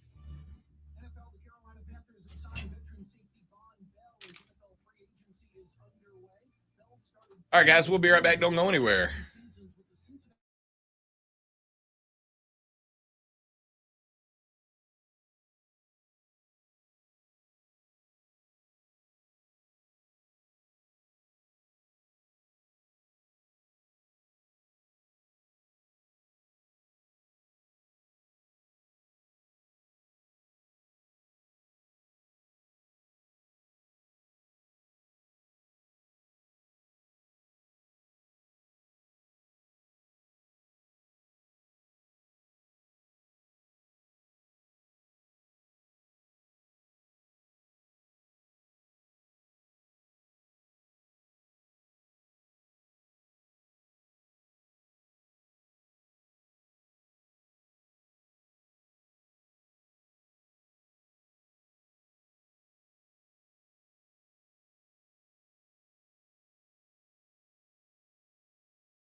Thinking about gas mileage. Changing your oil with a full synthetic oil without I'm not sure I can explain it as well as Rob can, but it's like it's according to seeds. So if you pick the team that's supposed to win according to seeding, then you're going chalk. So if a 1 is going against a 3 and you go with the 1, you just win chalk. A chalk is when you go chalk, it means you're taking the betting favorite predominantly.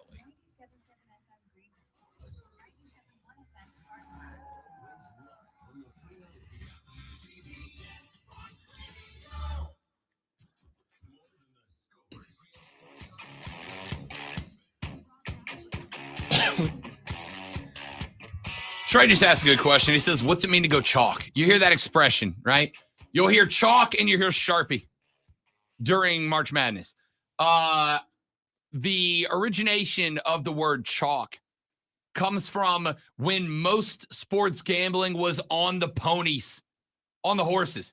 And for you young kids, this is going to come as a shock, but a very long time ago, they didn't have like TVs and computer monitors.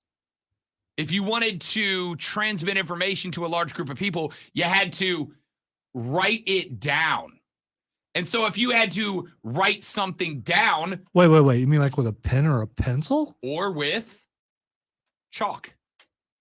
So back at the old tracks, when they would write the gambling odds for the ponies, they would write it up on a chalkboard. And then they would track bets via that chalkboard. And so a heavy favorite would get most of the action and therefore would have the most chalk smeared around their name. And so going chalk, which, by the way, is now one of those words that I've said it enough times that it stopped being a word and now it's just a sound. Chalk. Chalk. Anyway, going chalk means you are going with the team that gets the most action, the betting favorite. So for March, it basically means you're taking the higher seeds, right? If you go chalk, it means that you were taking the higher seeds in most of, if not all of the matchups. A lot of chalk on my board. Yet somehow Lonzo ended up with less chalk than me on his, interestingly enough. So that's what chalk means. Steven said, did you guys create a bracket challenge like last year? Yes, we did, as a matter of fact. And if you'd like to be a part of it, go to twitter.com/The Rob Brown Show. Go to twitter.com/TheFanUpstate or drop me an email right now at rob.brown@thefanupstate.com. Wow, I butchered that. rob.brown@thefanupstate.com. You okay? I mean, you need a... Struggling. Sounds like too much caffeine. It might be. Might have gone a little hard. Had a double monster. Dude, I went to bed. Have you reached euphoria yet? I have not reached caffeine-induced euphoria yet. I went to bed courtesy of the World Baseball Classic at like 1:30 and passed out at like 2:30. So I'm working on like a solid 3.5 hours today. The World Baseball Classic is Olympic caliber to me. I'm not missing it. I'm just not. If I got to stay up till 2 in the morning, I'm staying up till 2 in the morning. Anyway, rob.brown@thefanupstate.com or go to twitter.com/The Rob Brown Show and click on the link. That is one of my most recent tweets. It will take you to the bracket challenge, the Rob Brown Show bracket challenge. You can look at, well, you can't see anybody else's brackets yet. You will not be able to see them until the tournament starts on Thursday. Once the tournament starts on Thursday, you're locked in. Then we'll be able to see each other's brackets at that point. But unlike the rest of you guys, I have made my Final Four public. You know my Final Four. If you would like to pick against them, have at. You have 2 days, 1 hour, 21 minutes to get your brackets locked in. By the way, who'd you pick to win? I mean, we said our Final Four, but you didn't say who you picked to win. As of right now. Oh, so it could change. And I reserve the right to change it in the next 2 days, 1 hour, and 21 minutes, like the rest of you. As of right now, the Kansas Jayhawks repeat. Doesn't mean I won't change it. I've got Alabama v. Kansas in the Natty, And I've got the Jayhawks going over. So are you one? So obviously you're one of those guys that might change your mind a couple times. I just lock it in. It's in. UCLA is winning the whole thing. Dude, I will likely change my bracket 3 to 5 more times. Texas says Final Four, 3 1s and a 2. UCLA cuts the nets down after beating Bama 74-70. There he is. There he is. Let's take a break. We'll come back. We'll get some football in here in the final hour of the show. The Rob Brown Show rolls on. It is the Fan Upstate.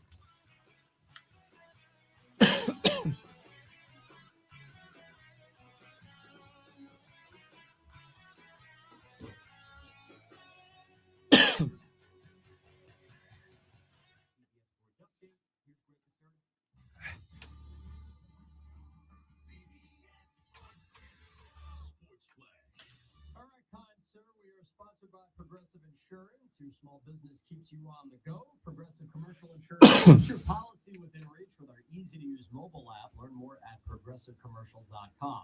The Jets are going to piece together Packers East until they finally get word from Aaron Rodgers, from former offensive coordinator and Rodgers confidant Nathaniel Hackett, and now reportedly to receiver Alan Lazard. The Jets are actively trying to reach an agreement with the free agent wide receiver, and there is reportedly another team involved. In 5 seasons together in Green Bay, Lazard working with Rodgers, 168 passes for over 2,200 yards and 19 touchdowns. Jalen Ramsey went from LA to Miami. His new deal with the Dolphins will guarantee him over $35 million while creating close to $13 million in cap space for the team. The Eagles are giving Pro Bowl center Jason Kelsey 1 more year at over $14 million. And Jacoby Myers is going to pair up with Jimmy G in Las Vegas. The former Patriots wideout got 3 years and $33 million with 21 guaranteed. And as talked about this on DA this morning, Matt Gay received the largest free agent contract ever for a kicker. He got 4 years and over $22 million from the Colts. I'm Greg Concerta. Hey, it's Amy Lawrence. Be sure to listen to CBS Sports Radio at home. Just ask Alexa to play CBS Sports Radio. CBS Sports Radio. Timmy Frisbee showing up. I filled out the bracket. Just shout me out now. I'm that good. He says not UCLA, Bama, or Kansas will be in the final. Wow. What's the opposite of chalk? Eraser? We're calling Tim the eraser. Get to the chopper. As long as I beat Rob, I don't care about anything else.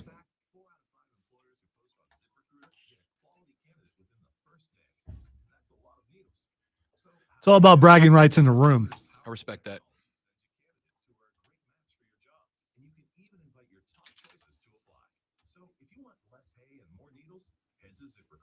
And right now, you can try ZipRecruiter for free. That's right, free at ZipRecruiter.com/radio. That's ZipRecruiter.com/RADIO. ZipRecruiter.com. Your internet being wonky? ZipRecruiter, the smartest way. Not that I'm aware of. Okay. Wonky in what way? Is this something that should be reported to engineering? I don't think so. I just need a refreshing. Kevin, email me. It is rob.brown@thefanupstate.com. Or odyssey.com might be easier. No, it's different. It's a different Okay. email from my Odyssey. Okay. All right. rob.brown@thefanupstate.com. I have 4 emails. Only one of them work. So, I mean, it looked really good when I got the original. Here's all your, oh, cool.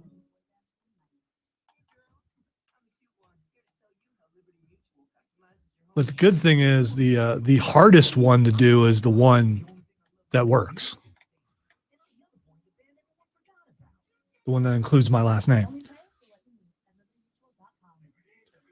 Bragging rights are everything, Tim, especially in a room. I mean, in a room that you share with someone Okay, yeah. for 3 hours a day for, 5 days a week. Actually, more than that because the office. So That's what I was wondering, Skrilla. The CBS bracket site seems to be down right now. So if you're trying to get in, give it a little while. it's because all of the Armada heard about the thing and they're all rushing to join and they cause it to crash.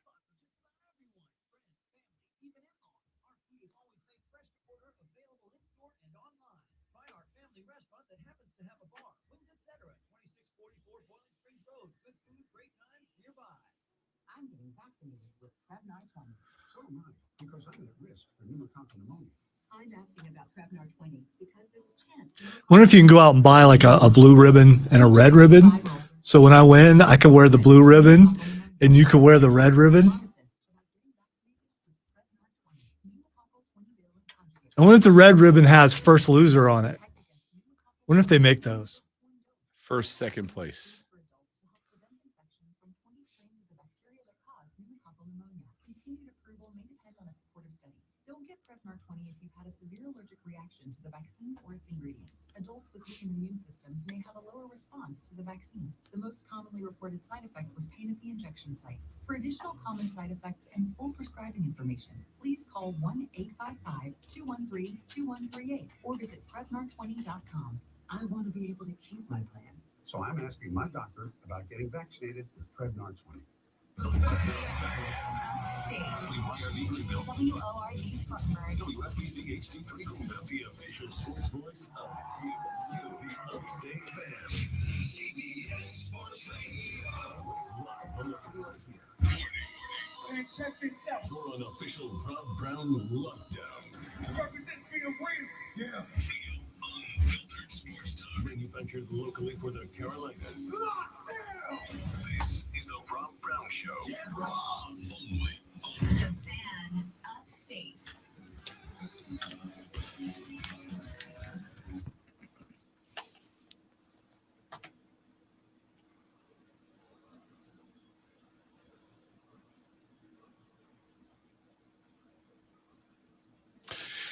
The third, the best, the final, the money hour of the Rob Brown Show starts now. Welcome back, ladies and gentlemen. I am Rob, the great one, Lonzo, at the board. If you'd like to be a part of the program, now's your opportunity. 844-326-3663. Text us 71307. Start your text with FAN, F-A-N. We'll read them on the air. FAN, F-A-N, and we will read them on the air. Text says one more time on the email address. Sure. Rob.Brown. That would be a period, not the word dot. Rob.Brown at thefanupstate.com. All right. So I'm really starting to get concerned. I mean, because it's a pretty simple email. It really is. Rob.Brown. I mean, I'm not dogging your name or anything. I think the confusing part is thefanupstate.com. You got to put the in there. Yes. Or the. VV in there. Yeah. THE, by the way. THE. Rob.Brown at thefanupstate.com. Maybe you should spell the entire thing out. Not gonna do it. Wouldn't be pretty. Not gonna do it. If you want the link to join us in the bracket challenge, Rob.Brown at thefanupstate.com. Or you post it on Twitter, just go there and click it. It takes you right Correct. there. You do not need to have Twitter to go to twitter.com/The Rob Brown Show. And the link is on my Twitter page as well. You do not need Twitter to see my Twitter page. You can go there and just direct click the link from there. Join the bracket challenge. I will tell you that the CBS Sports bracket website is down right this second. Obviously, the millions and millions of the Armada members have crashed the site. But grab that link, save it. When that site comes back up, get yourself in the bracket challenge. There are 3 brackets you have to defeat. You have mine, as somebody who follows college basketball. You have Lonzo's, as somebody who follows me, who follows college basketball. And then you have the lady friends, somebody who does not follow college basketball at all. She will be picking on team colors, team mascots, and the attractiveness of the head coaches. If you defeat all 3 of the final bosses, you will get a personalized shout out on the air.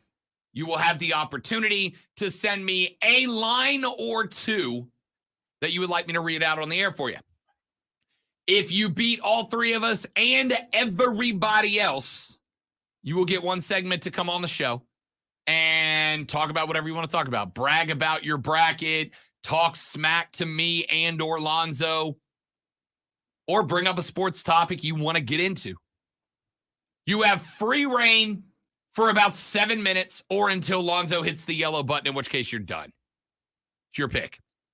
So, twitter.com/The Rob Brown Show. You do not need Twitter to see that page and click on that link, or email me, rob.brown@thefanupstate.com, and I will send it to you.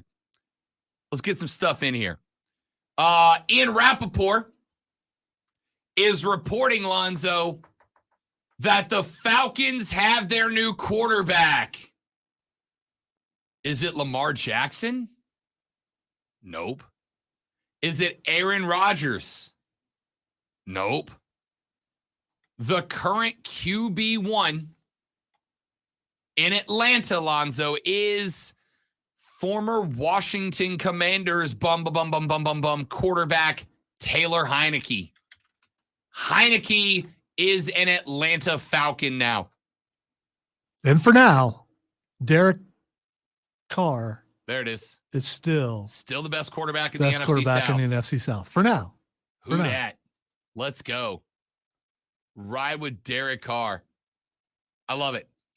Luke says, we can't just get a hat. I don't want to be on the air. And we'll see. We'll see. I don't want to promise the hat because I don't know how many we have left. You're right. Being on the air, it's not easy. It's not. But I mean, there are people out there who have aspirations, who want their chance, their opportunity, their time in the spotlight. All you got to do is beat the three of us. Yep. Shouldn't be that difficult. Me who follows college ball, Lonzo who follows me who follows college ball, and the lady friend who does not follow college ball at all. You got to beat all three. See, I like that one because there's a wild card in there, right? If the bracket just goes into chaos, if the brackets end up on fire after day number 2, she's right there to cover the bases, right? She might end up stealing a few away from us. If it goes heavy chalk, you might catch Zoe and I. We'll find out. We'll see how it goes. Let's see here. Texas says, breaking news, ESPN reports NIL to be reviewed before Congress. Really? Really? I was going to go proposed NFL rule changes here, but I feel like that might be a bigger story. I would say get your money while you can, kids, but let's face it, how quickly does Congress get anything done? That's not going anywhere. The genie is out of that bottle. The genie is out of that bottle. Government wants them some. I mean, I'm not going to say that's definitely what it is, but I'm not going to say it's not that. I will find out. I have not seen that pop up yet. That's not saying I don't believe you. I just haven't seen it pop up yet, so I don't really have any coverage of that for you right now. I would suspect if that is accurate, which, like I said, nothing's popped up yet. I'm going to find out. I suspect if that is accurate, that this is probably the result of the fact that some states, like Florida, have pretty much removed all restrictions from NIL, right? Remember when NIL came into play, we heard the term guardrails used a lot. We're not restricting the flow. We're just putting up guardrails. And after a year or two, or a few minutes, depending on the state, some states have decided to open up those guardrails, to remove or restrict those guardrails. Second off, some other states did not do that. Some states still have heavy restrictions. And if you are one of the schools in those states, you probably want the feds involved, right? You probably want this conversation happening on Capitol Hill. Because if Florida takes all their restrictions off, and you now have the ability, as you do, like in Florida now, and I don't have the laws memorized, so if I misspeak, please accept my apologies. But in Florida, the schools are less regulated in the facilitation of NIL deals for their athletes. They get a little bit more leeway in their ability to help kids find, create, take advantage of NIL deals. In other states, the schools can't do that.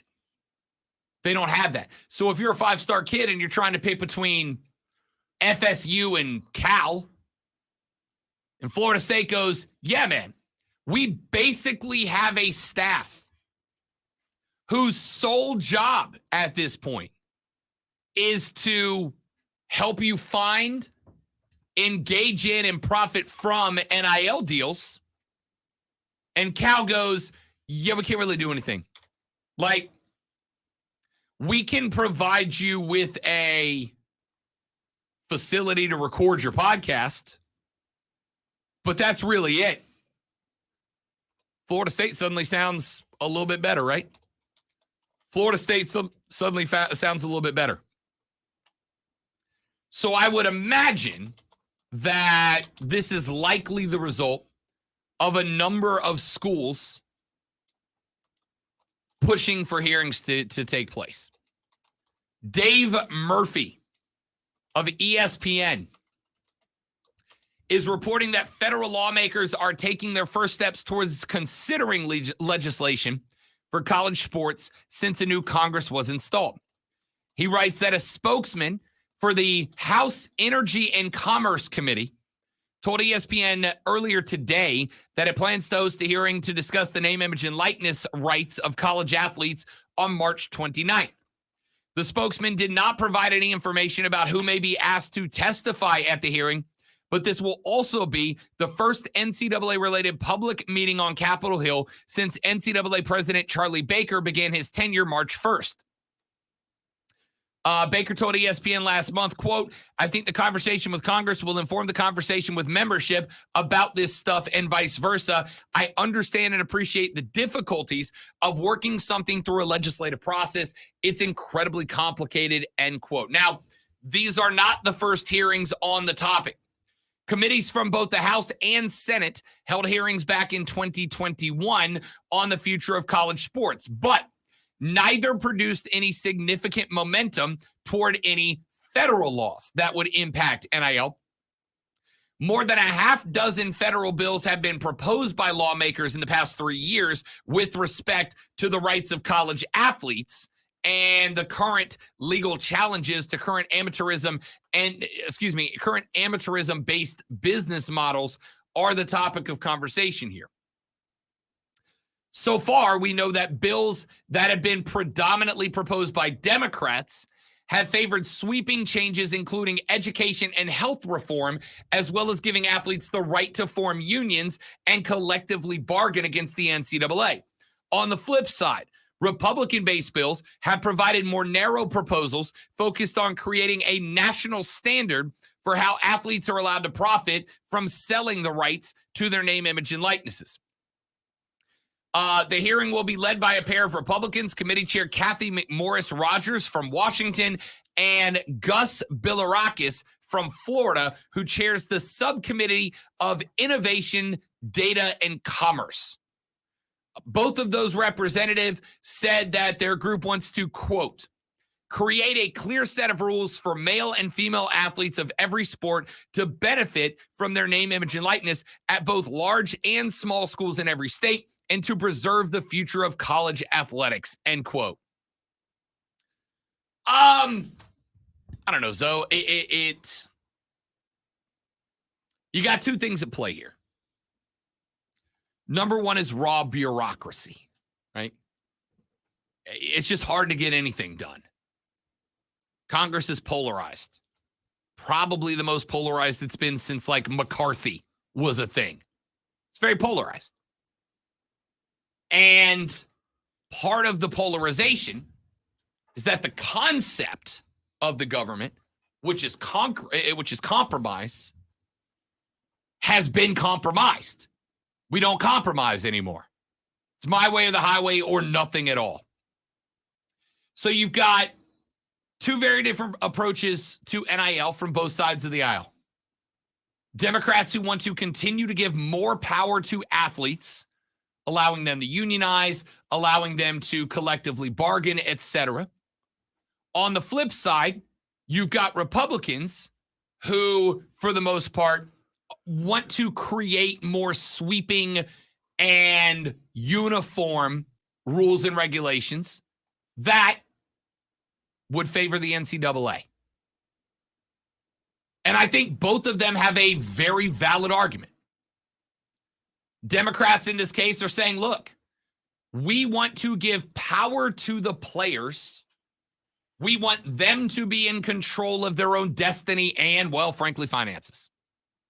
The Republicans are saying, look, if you allow players to unionize and to collectively bargain, then Lonzo is correct. They become employees at that point, right? If you're collectively bargaining and unionized, you become employees. Now, I would still say they don't meet the minimum definition of employee, which is paid by an employer, because they're not, unless that comes to play, which some Democrats have put forward. Still paid. If you're paid by someone to do a job, then they are your employer. Again, I'm not going to necessarily go down the line of getting into the semantics of this, though they are important. I'm not saying they're not. There is a semantics war to be waged here. Yeah, we're never going to agree on this. You know what we should do? Ever. You know what we should do? One day when he gets back, we should bring Captain America Chris Evans down the hall and just have a semantics fight over this and see who he favors. You probably don't want that. I think he's unbiased in the scenario. I think he would lean your direction for the That's why I said you Yeah. probably don't want that. So I'm all for it though. Democrats effectively say we want to give the college players more power. We want to give the athletes more power. We should allow them to unionize. We should allow them to collectively bargain. I would not have a problem if that becomes the case with Lonzo's use of the word employees at that point. On the flip side, Republicans are saying if you allow this to happen, if you put that much power into the hands of the players, of the athletes, you threaten the very concept of college amateur athletics, right? You basically have minor league professional athletics. So I don't know. Honestly, I do kind of hope, as cliche as it may be here, I do kind of hope that the spirit of compromise wins. It's already there. They're already employees to me. Just go ahead and do all the things you need to do to make it legitimate. I'm not sure. What makes them employees? Being paid by an entity to do a job makes you an employee. And in what form is their compensation right now? Money. Are you talking about the employer? No, the employee. The Where does that money come from? From someone paying them to do a job. But not the school. Doesn't matter. Here's what it does matter. Here's what it comes down to. Whether the school's involved or not, they're paid employees. They're no longer student athletes. They haven't been for a while now. So all the pure fans, the fans who want, I gave up a long time ago. I'm not going to be that. I remember how it used to be. It's not that way anymore. It's not going to be that way anymore. Embrace it. College football and college sports are just a minor league for whatever their major sport is, especially football. Deal with it. Compartmentalize if you have to. Do some. Go to therapy. It is what it is. You can yell. You can scream. Do all the things that you normally do, whoever you may be. But you're not going to change things. And eventually people get tired of the crying about it. Just move on. I do hope, first and foremost, that the spirit of compromise wins out here. Okay? But see, and it also comes down to they've never been student athletes. There's always been money under the table. They've always gotten paid. Even back in your day? Yeah, I saw it at the D3 level. I saw them handshakes. Sure. I saw when Woody showed up, which was an old guy who had an elbow pad. And an anger problem. No. Different Woody. Oh. Had an elbow pad. He'd show up could barely walk, but in that elbow pad was some things some people wanted. Was I good enough to partake? No, but some of my fraternity brothers were, and I saw them get the money. And it's been going on. It was going on in the 80s. It was going on it was probably going on in the 60s. Who knows? But I mean, now it's just out in the open. They've been employees all along. This whole pretense of the student athlete, we're worried about the education. No, you're not. No, you're not. And for the most part, well, I can't say that. Quite a few of the players, they're there because they know they're good enough to get to the next level. Now, they're getting a taste of what it's going to be like early. So let's start with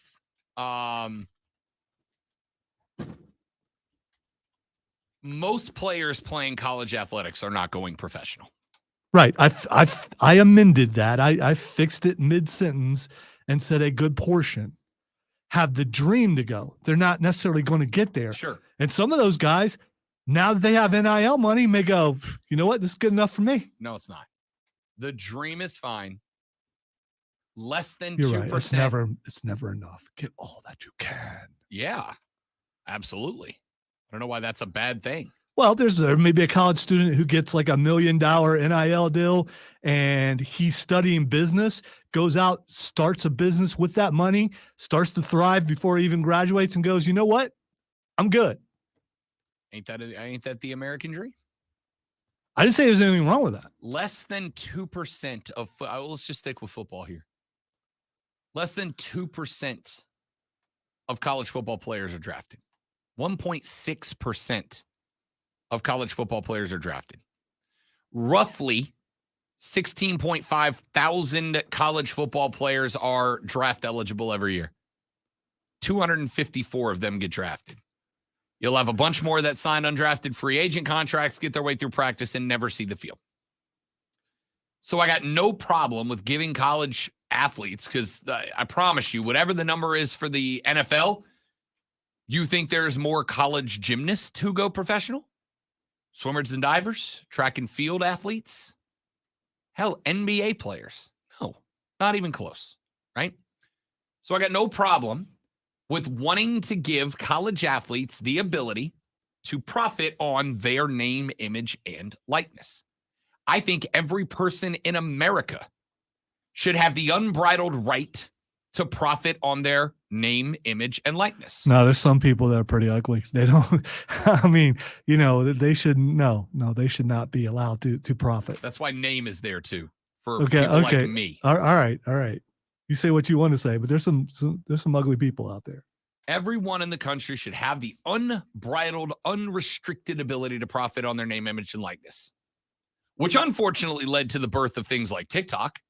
But hey, here we are. Okay. So I'm with the Democrats on that side. Wow. I'm on the Republicans. It's so shocking. I'm on the side of the Republicans with the concept of unchecked, unregulated NIL, right? Unregulated NIL from a uniform perspective. It's either got to be all the schools or none of them. We'll create a situation where you're going to split schools down the middle, and you're going to have the NIL haves and the NIL have-nots, and the have-nots will lose every time, right? So I think the spirit of compromise has got to win. I am always for player empowerment. Always will be. I will always be for employee empowerment. That's not a bad thing. It's a good thing. On the flip side, it's got to be uniform across the fold. Otherwise, you're just going to end up with some states always running college football and some not. So we'll see what this investigation, scratch that, what this discussion on Capitol Hill leads to. Heather Dinich just tweeted out a minute ago and said she doesn't think anything comes of this. And I don't either, for the exact reason we said. It's going to be a lot of headbutting back and forth, and nobody wants to compromise, so nothing changes. But we'll see. Quick break back after this on the Rob Brown Show and the Fan Upstate.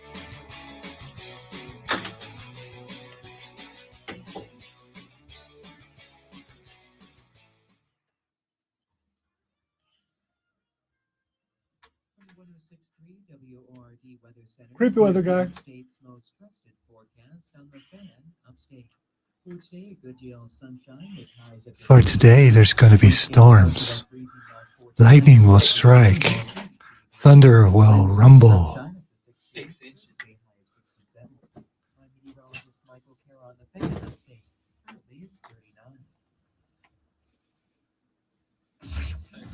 Mark Ryan's morning sports spin. Clemson Athletic Director Graham Neff announced today that he is excited about having Brad Brownell back for his 14th season. Are you kidding me? Folks, ultimately in life, you're going to be a reflection of what you accept. Clemson fans and Clemson's athletic director are accepting mediocrity. And see, I've asked you what you expect out of your basketball team. I was told make the tournament more years than not. For Brad Brownell to achieve that, he'd now have to make the tournament 7 years in a row. Unfortunately, what Clemson has shared with you guys is they just don't prioritize basketball. And that is a really, really sad mission. I'm Mark Ryan. All Sides with Mark Ryan this afternoon, 3 to 7 on The Fan. Upstate, 97.7 FM Greenville, 97.1 FM Spartanburg, and on the Odyssey app. I studied Spanish in college and never got fluent. But then I tried Babbel. Want the most effective way to learn another language? In just 15 minutes a day, Babbel's bite-sized lessons will have you learning another language in as little as 3 weeks. Babbel is all conversation-based, so it gets you speaking quickly about things you actually talk about in the real world.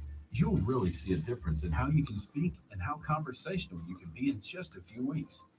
Babbel isn't just lessons. You can listen to podcasts, play games, watch videos. You can even take live online classes with a language teacher. Words are hard, Josh. Learn with Babbel. Yeah, it's Dinich. I know I mouthed it, but you know, it's words are hard, names are harder, especially if you haven't heard them pronounced before.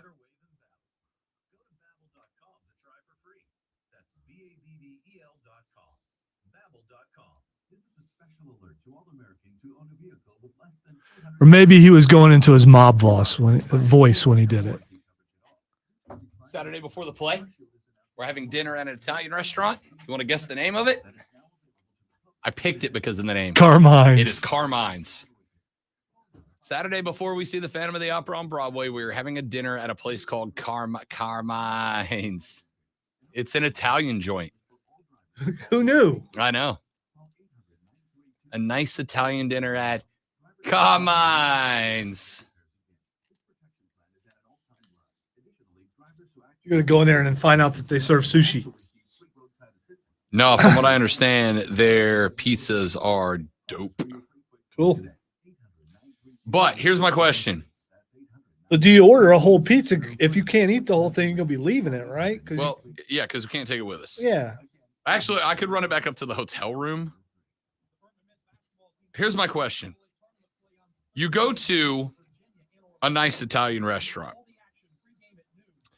The nice Italian restaurant serves a dope pizza. Fair or foul to get the pizza at a dope Italian restaurant? See, you're asking someone who does not care. I don't care. I mean, you know what? If you go to a steak place and you get a hot dog, that's on you. You're the one who's buying it. I don't care. What's wrong with ordering a pizza at an Italian restaurant? What are you supposed to order? You got to get fettuccine. You got to get chicken parmesan. I mean, what do you got to get? You got to get the ziti? I mean, is that what you got to get? I don't know.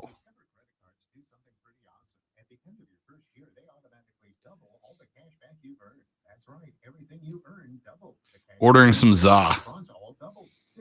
Yeah, do that. Say I want this za and see what happens. Carmine himself will come out of the back and escort you out of the restaurant. Hey, yo, you got to go.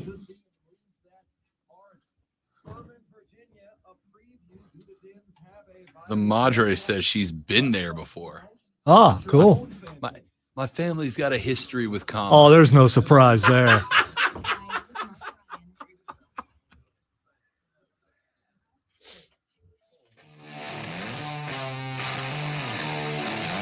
Quick question that came up during the break. You guys know I'm out Thursday, Friday. The lady friend and I heading up to New York City to go see the Phantom of the Opera. It is leaving Broadway next month for good. One of our first dates was watching the movie together. So we decided to go see it on Broadway before it leaves the theater. That was our Christmas present. So we're going up there, and I decided, hey, we should do like a nice Italian dinner before we go see the play. And of course, wouldn't you know it, I found an Italian joint right by the theater. And the name of the Italian joint is Carmine's. So I started to throw my mobsters theme in there. Now I'm worried. Yeah, we should probably time out that for a minute. That's a different theme. Or do it. Who cares? Who cares? Okay. We There get we flagged. go. We get flagged. You're going to Carmine's. So we're going to New York, huh? And I decided before we go see the play, we should sit down for a nice Italian dinner. And of course, when you know it, who do I run across when I'm looking for a nice lasagna, little fettuccine? But of course, our old friend, Carmine. Carmine's got a little Italian joint right by the theater that we're going to hit up right before the play. So here's the question I got for you. Sorry, for yous. Fair or foul? You go to a nice Italian joint before you go see a Broadway play, but Carmine makes a delicious pizza pie. If I go to this nice Italian joint, fair or foul to order a pizza pie instead of one of the classic traditional Italian dishes? Now, I'm a big fan of the Italian. That's why I'm going to see my old friend Carmine. But Carmine makes a mean pie, my friend. A mean pizza pie. So, fair or foul to order myself a pizza pie at a nice Italian joint? That's my question. If I give myself a nice pizza pie, do I get whacked by Carmine? Or does Carmine say, hey, I got the best pizza pie in the city? Also, I don't know why my mobster is very quiet today.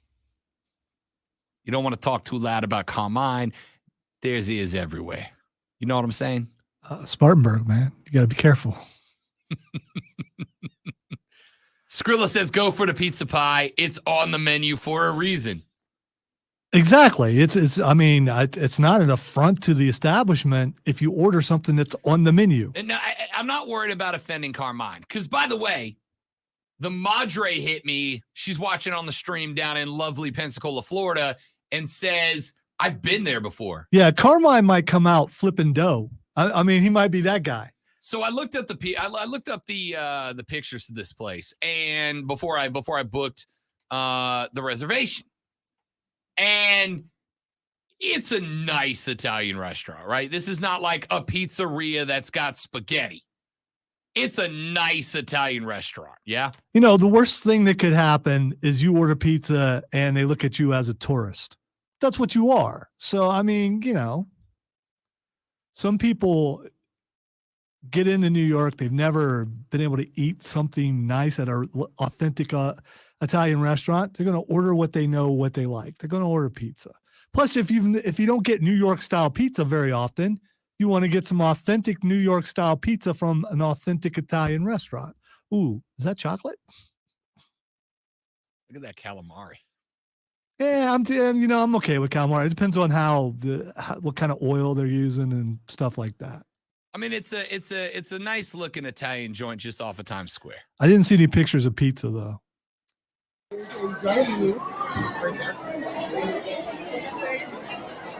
guy, yeah. So I looked up the reviews, and it was like sneaky good pizza. Don't set in front of the glass, the windows. It's Just in case. Yeah, Look what they did to my boy. Yeah. So it's a nice Italian joint. Fair. Now, here's the other thing, right? Last time we were up there a couple of years back, the lady friend went and took a nap in the hotel room right when we got to the city, in which, by the way, she snored a lot. And so I went and explored. Rob Brown's idea of a vacation. So you just broke your rule. It's 11:30. So Yeah, I don't know. if that you- one might do me in. Yeah. Rob Brown, the ideal vacation for me, Lonzo, is I book a flight and a hotel room and nothing else, right? I get off the plane and I just go. I just go find stuff. You never know what you're going to find. So we were in Times Square. She went to take a nap. I went to explore, and I found down in an alleyway a window in a brick wall with a white sign about yay big in black stenciled letter that just said pizza. So I ordered pizza out of a hole in a wall, literally. Yeah. One of the best pizza slices I've ever had in my life, to the point that I ordered one. I ate it in the alley. I ordered a second one and walked to Times Square with it. And then walking back to the hotel, I stopped and got a third one. Yeah. So the thing is, there's delicious pizza everywhere. So I kind of think you go with a good Italian dish because you're going to have plenty of opportunities for pizza. But all the reviews were like, yo, Carmine's has sneaky good New York pie, and I can get good Italian food. There's like 4 really good Italian joints right here in the Ville. All right. What time is your appointment? I mean, your yeah. That's how you know Lonzo's fancy. He Yeah. got one of them dinner appointments. Yeah. Anyway, you got me thinking about pizza. So the play is at 8. The reservation's at 6:30. So So we got like guess an that's- hour and a half. No, what I'm saying is, so the place should be hopping to a degree. So when you walk in, if you're walking past other people, Just look around. just take a glance and see what everyone else is See, but eating. that's the thing, because this pizza I got out of the hole in the wall, like the reason. So I learned this. Reservation. That's it. That's the word I That's was the looking one. for. I found it.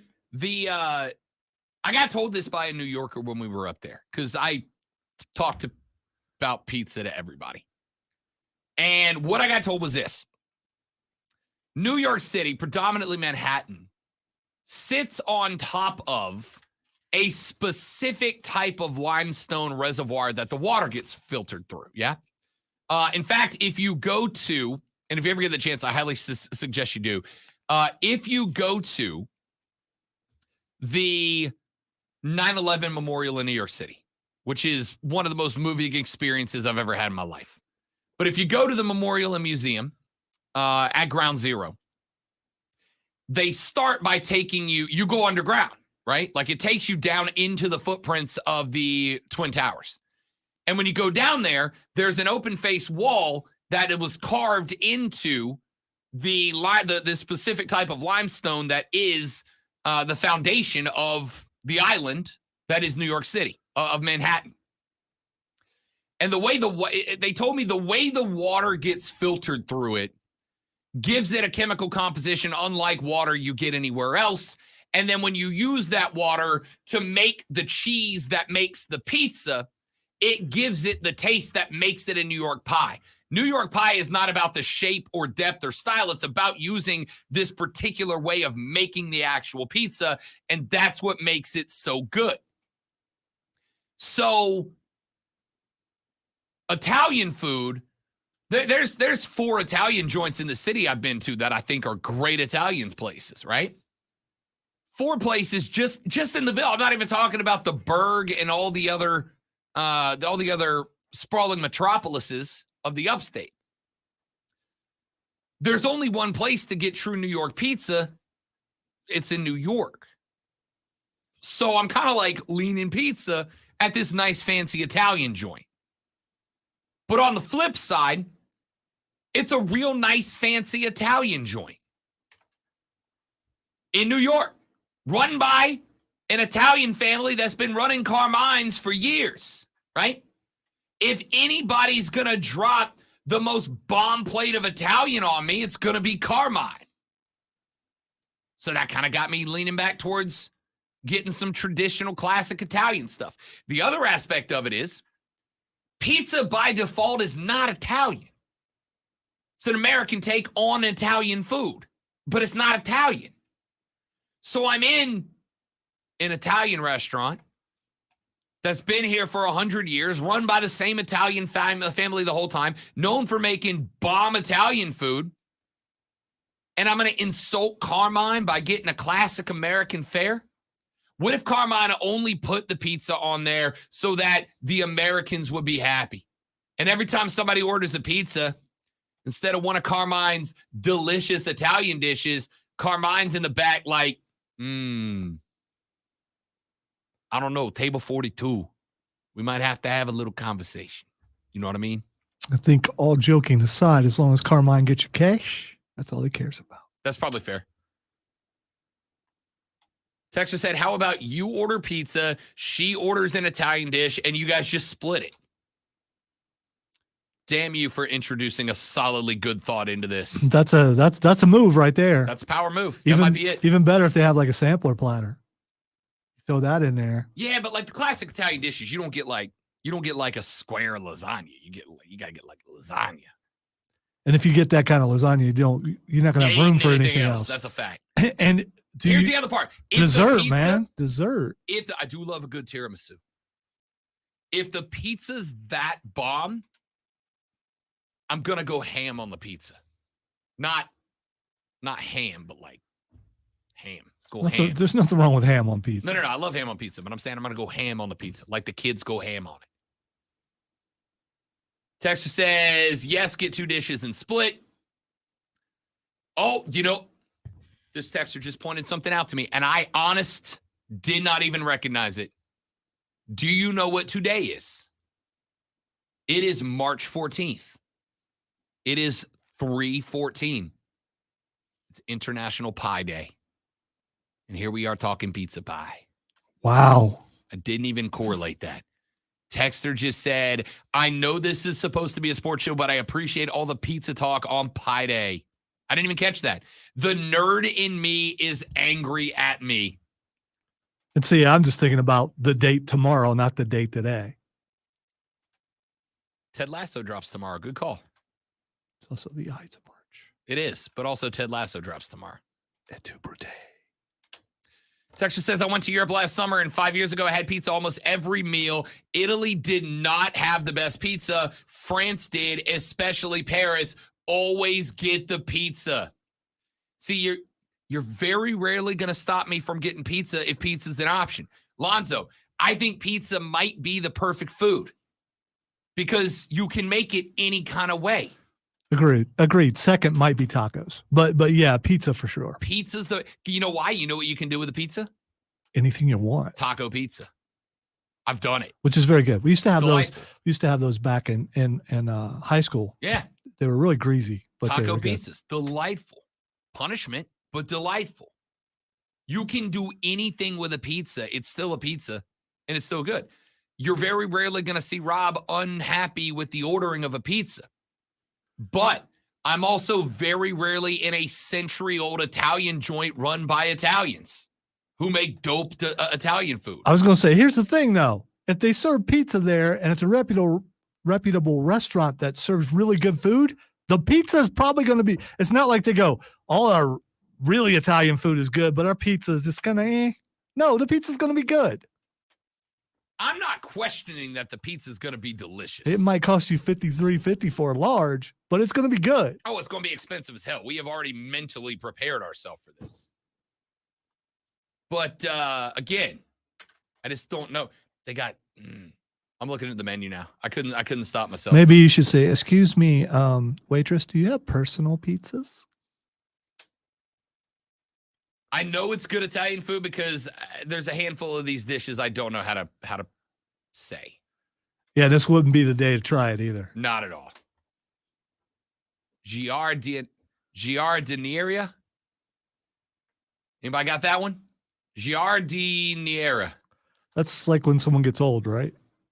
I got nothing. I got nothing. Pomodoro. I know that. That's good. Penne alla vodka. I'm in. Let's get it all. Manicotti, calamari, or a seasonal fresh fruit platter. Well, there you go. That's it. That's what we're going with. Chicken contadina. Chicken saltimbocca. I'm also displaying exactly how ignorant I am right now because I'm an open book with you people. And you know what? Pizza's easy to order, so you don't have to try to mispronounce something or go, I want this, and point to it. Texter said millions of Italian men are rolling in their graves, imagining a man can't make up his mind and just order. That's, you understand? I'm trying to make the decision now. I want to walk into Carmine's with a plan. See? All right, let's come back, do Twitter trending topics, and I'll stop embarrassing myself on the Rob Brown Show in the Fan Upstate.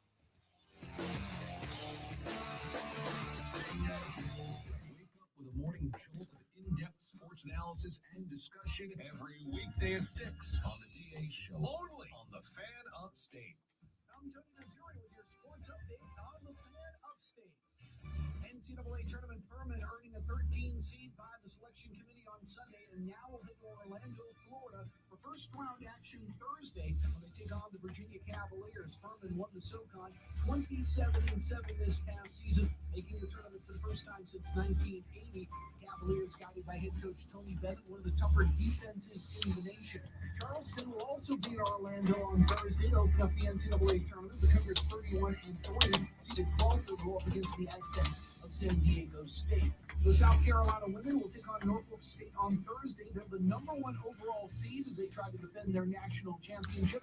They'll be playing the opening game in Columbia. So, Cordy's at the airport, and Furman's basketball team is showing up to fly out to go down to Orlando for the tournament.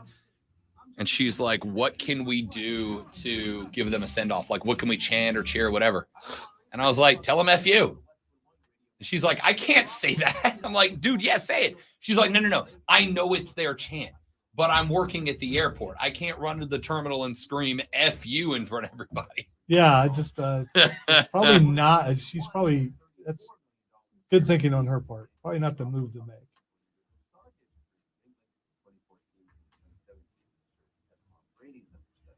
Jimmy G gone and injuries to Trey Lance and Brock Purdy. San Francisco adding another young arm to their quarterback room. NFL Network insider Tom Pelissero reporting Sam Darnold. Radio update. Greg Caserta. Jameis Winston staying in the Big Easy to serve as Derek Carr's backup. Rappaport also reporting that it's a 1-year deal with a max value of $8 million. Winston played in just 3 games last season. He would play and back. This has been NFL Network Now on the Western One Radio Network. Without the ones like you, who work tirelessly to keep things running, everything would suddenly stop. Hospitals, factories, schools. That sounds like to me is Jameis has given up on being a starter if he's decided to back up Derek Carr. We're here for you with professional grade industrial supplies. Count on real-time product availability and fast delivery. Call clickgranger.com or just stop by. Granger, for the ones who get it done. All right, I'm going to do my best to remember to ask Carlos With a K.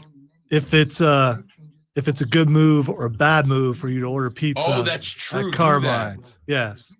I try to come up with a New York question for him every time he's on. So I've asked him about the rats, if that's real, and he said yes. The rats. Yes, because there's The a dirty, filthy no. rats. Remember they were trying know. to hire a rat czar. Like Pizza Rat. Yeah, and I also asked him about driving in New York. He said that's a myth. He drives all the time. So Yeah, I think the driving gets a bad rap. Now we Ubered everywhere, obviously, but it really wasn't that bad. Unique parts, get it right the first time with eBay Guaranteed Fit.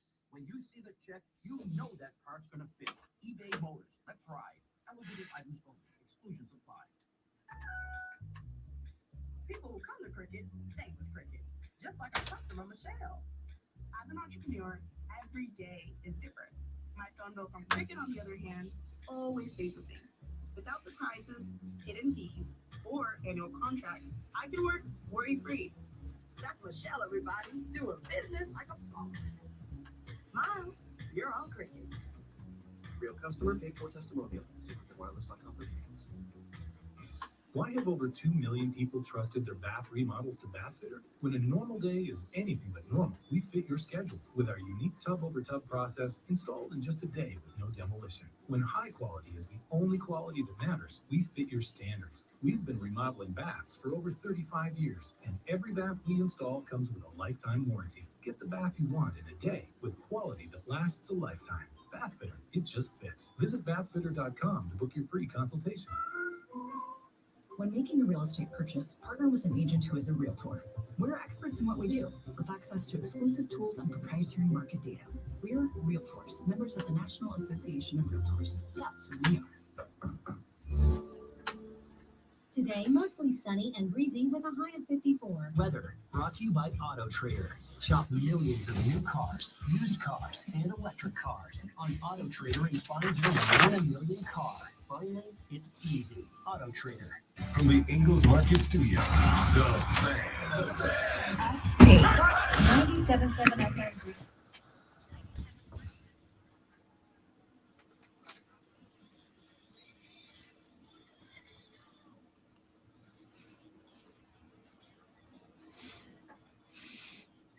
All right, time for Twitter trending topics where I tell Rob what is trending. And he tells us why the first thing that's trending is key lime.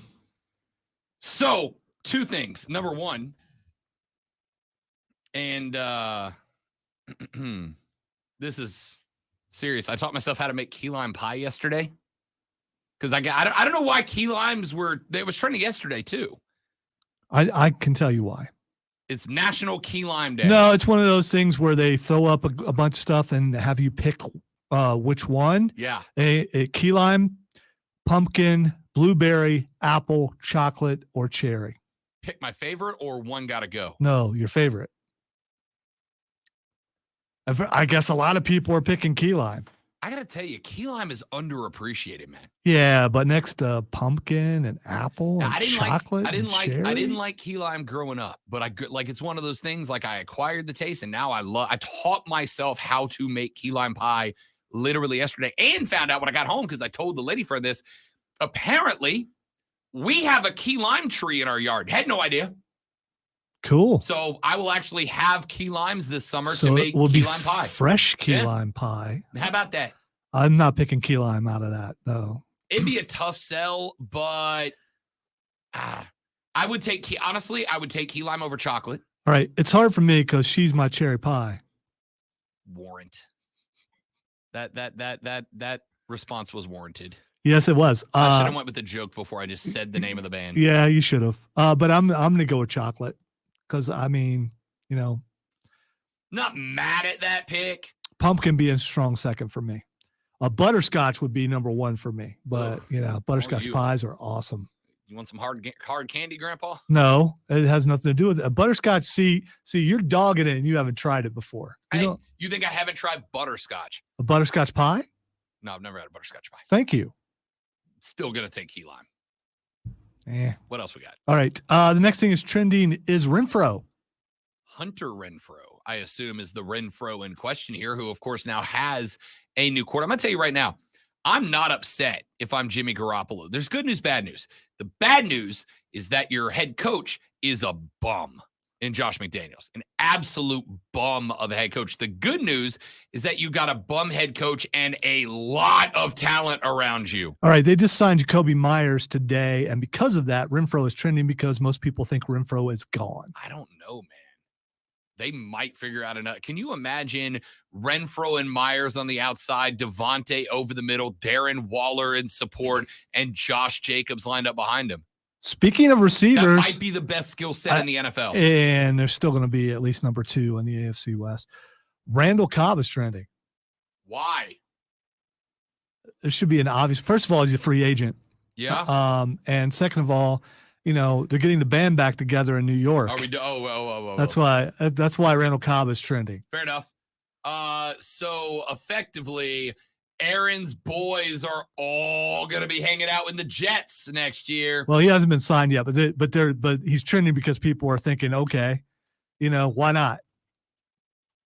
And I mean, if you're gonna try to get him, why not make him as comfortable as possible? Hey, remember all the guys that were over there in Green Bay that you were really good with, despite hating the franchise? he got them to bring Cobb back to Green Bay. So, and he's a free agent. Michael Caine is trending. Michael Caine. Love Michael Caine. Yes. By the way, can I just say, and I know this is a Christmas discussion, we don't need any more remakes of A Christmas Story because the Muppets did it best. And Michael Caine taking that movie with like Shakespearean level seriousness makes it that much better. All right. He is 90 years old today. And still living the dream.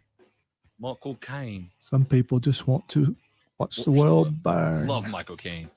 Ladies and gentlemen, tomorrow, my last day of the week, Rashad Beard will join us on tomorrow's show since I won't be here on Thursday.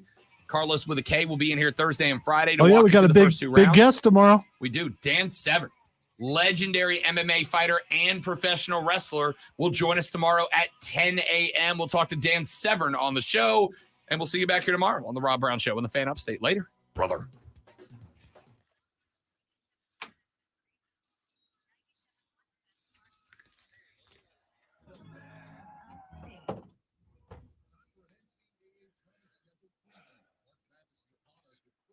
Ladies and gentlemen, you're all spectacular people. Thank you for watching. You are the best. We will see you back here tomorrow, and then not again until Monday. Have a great one. Goodbye.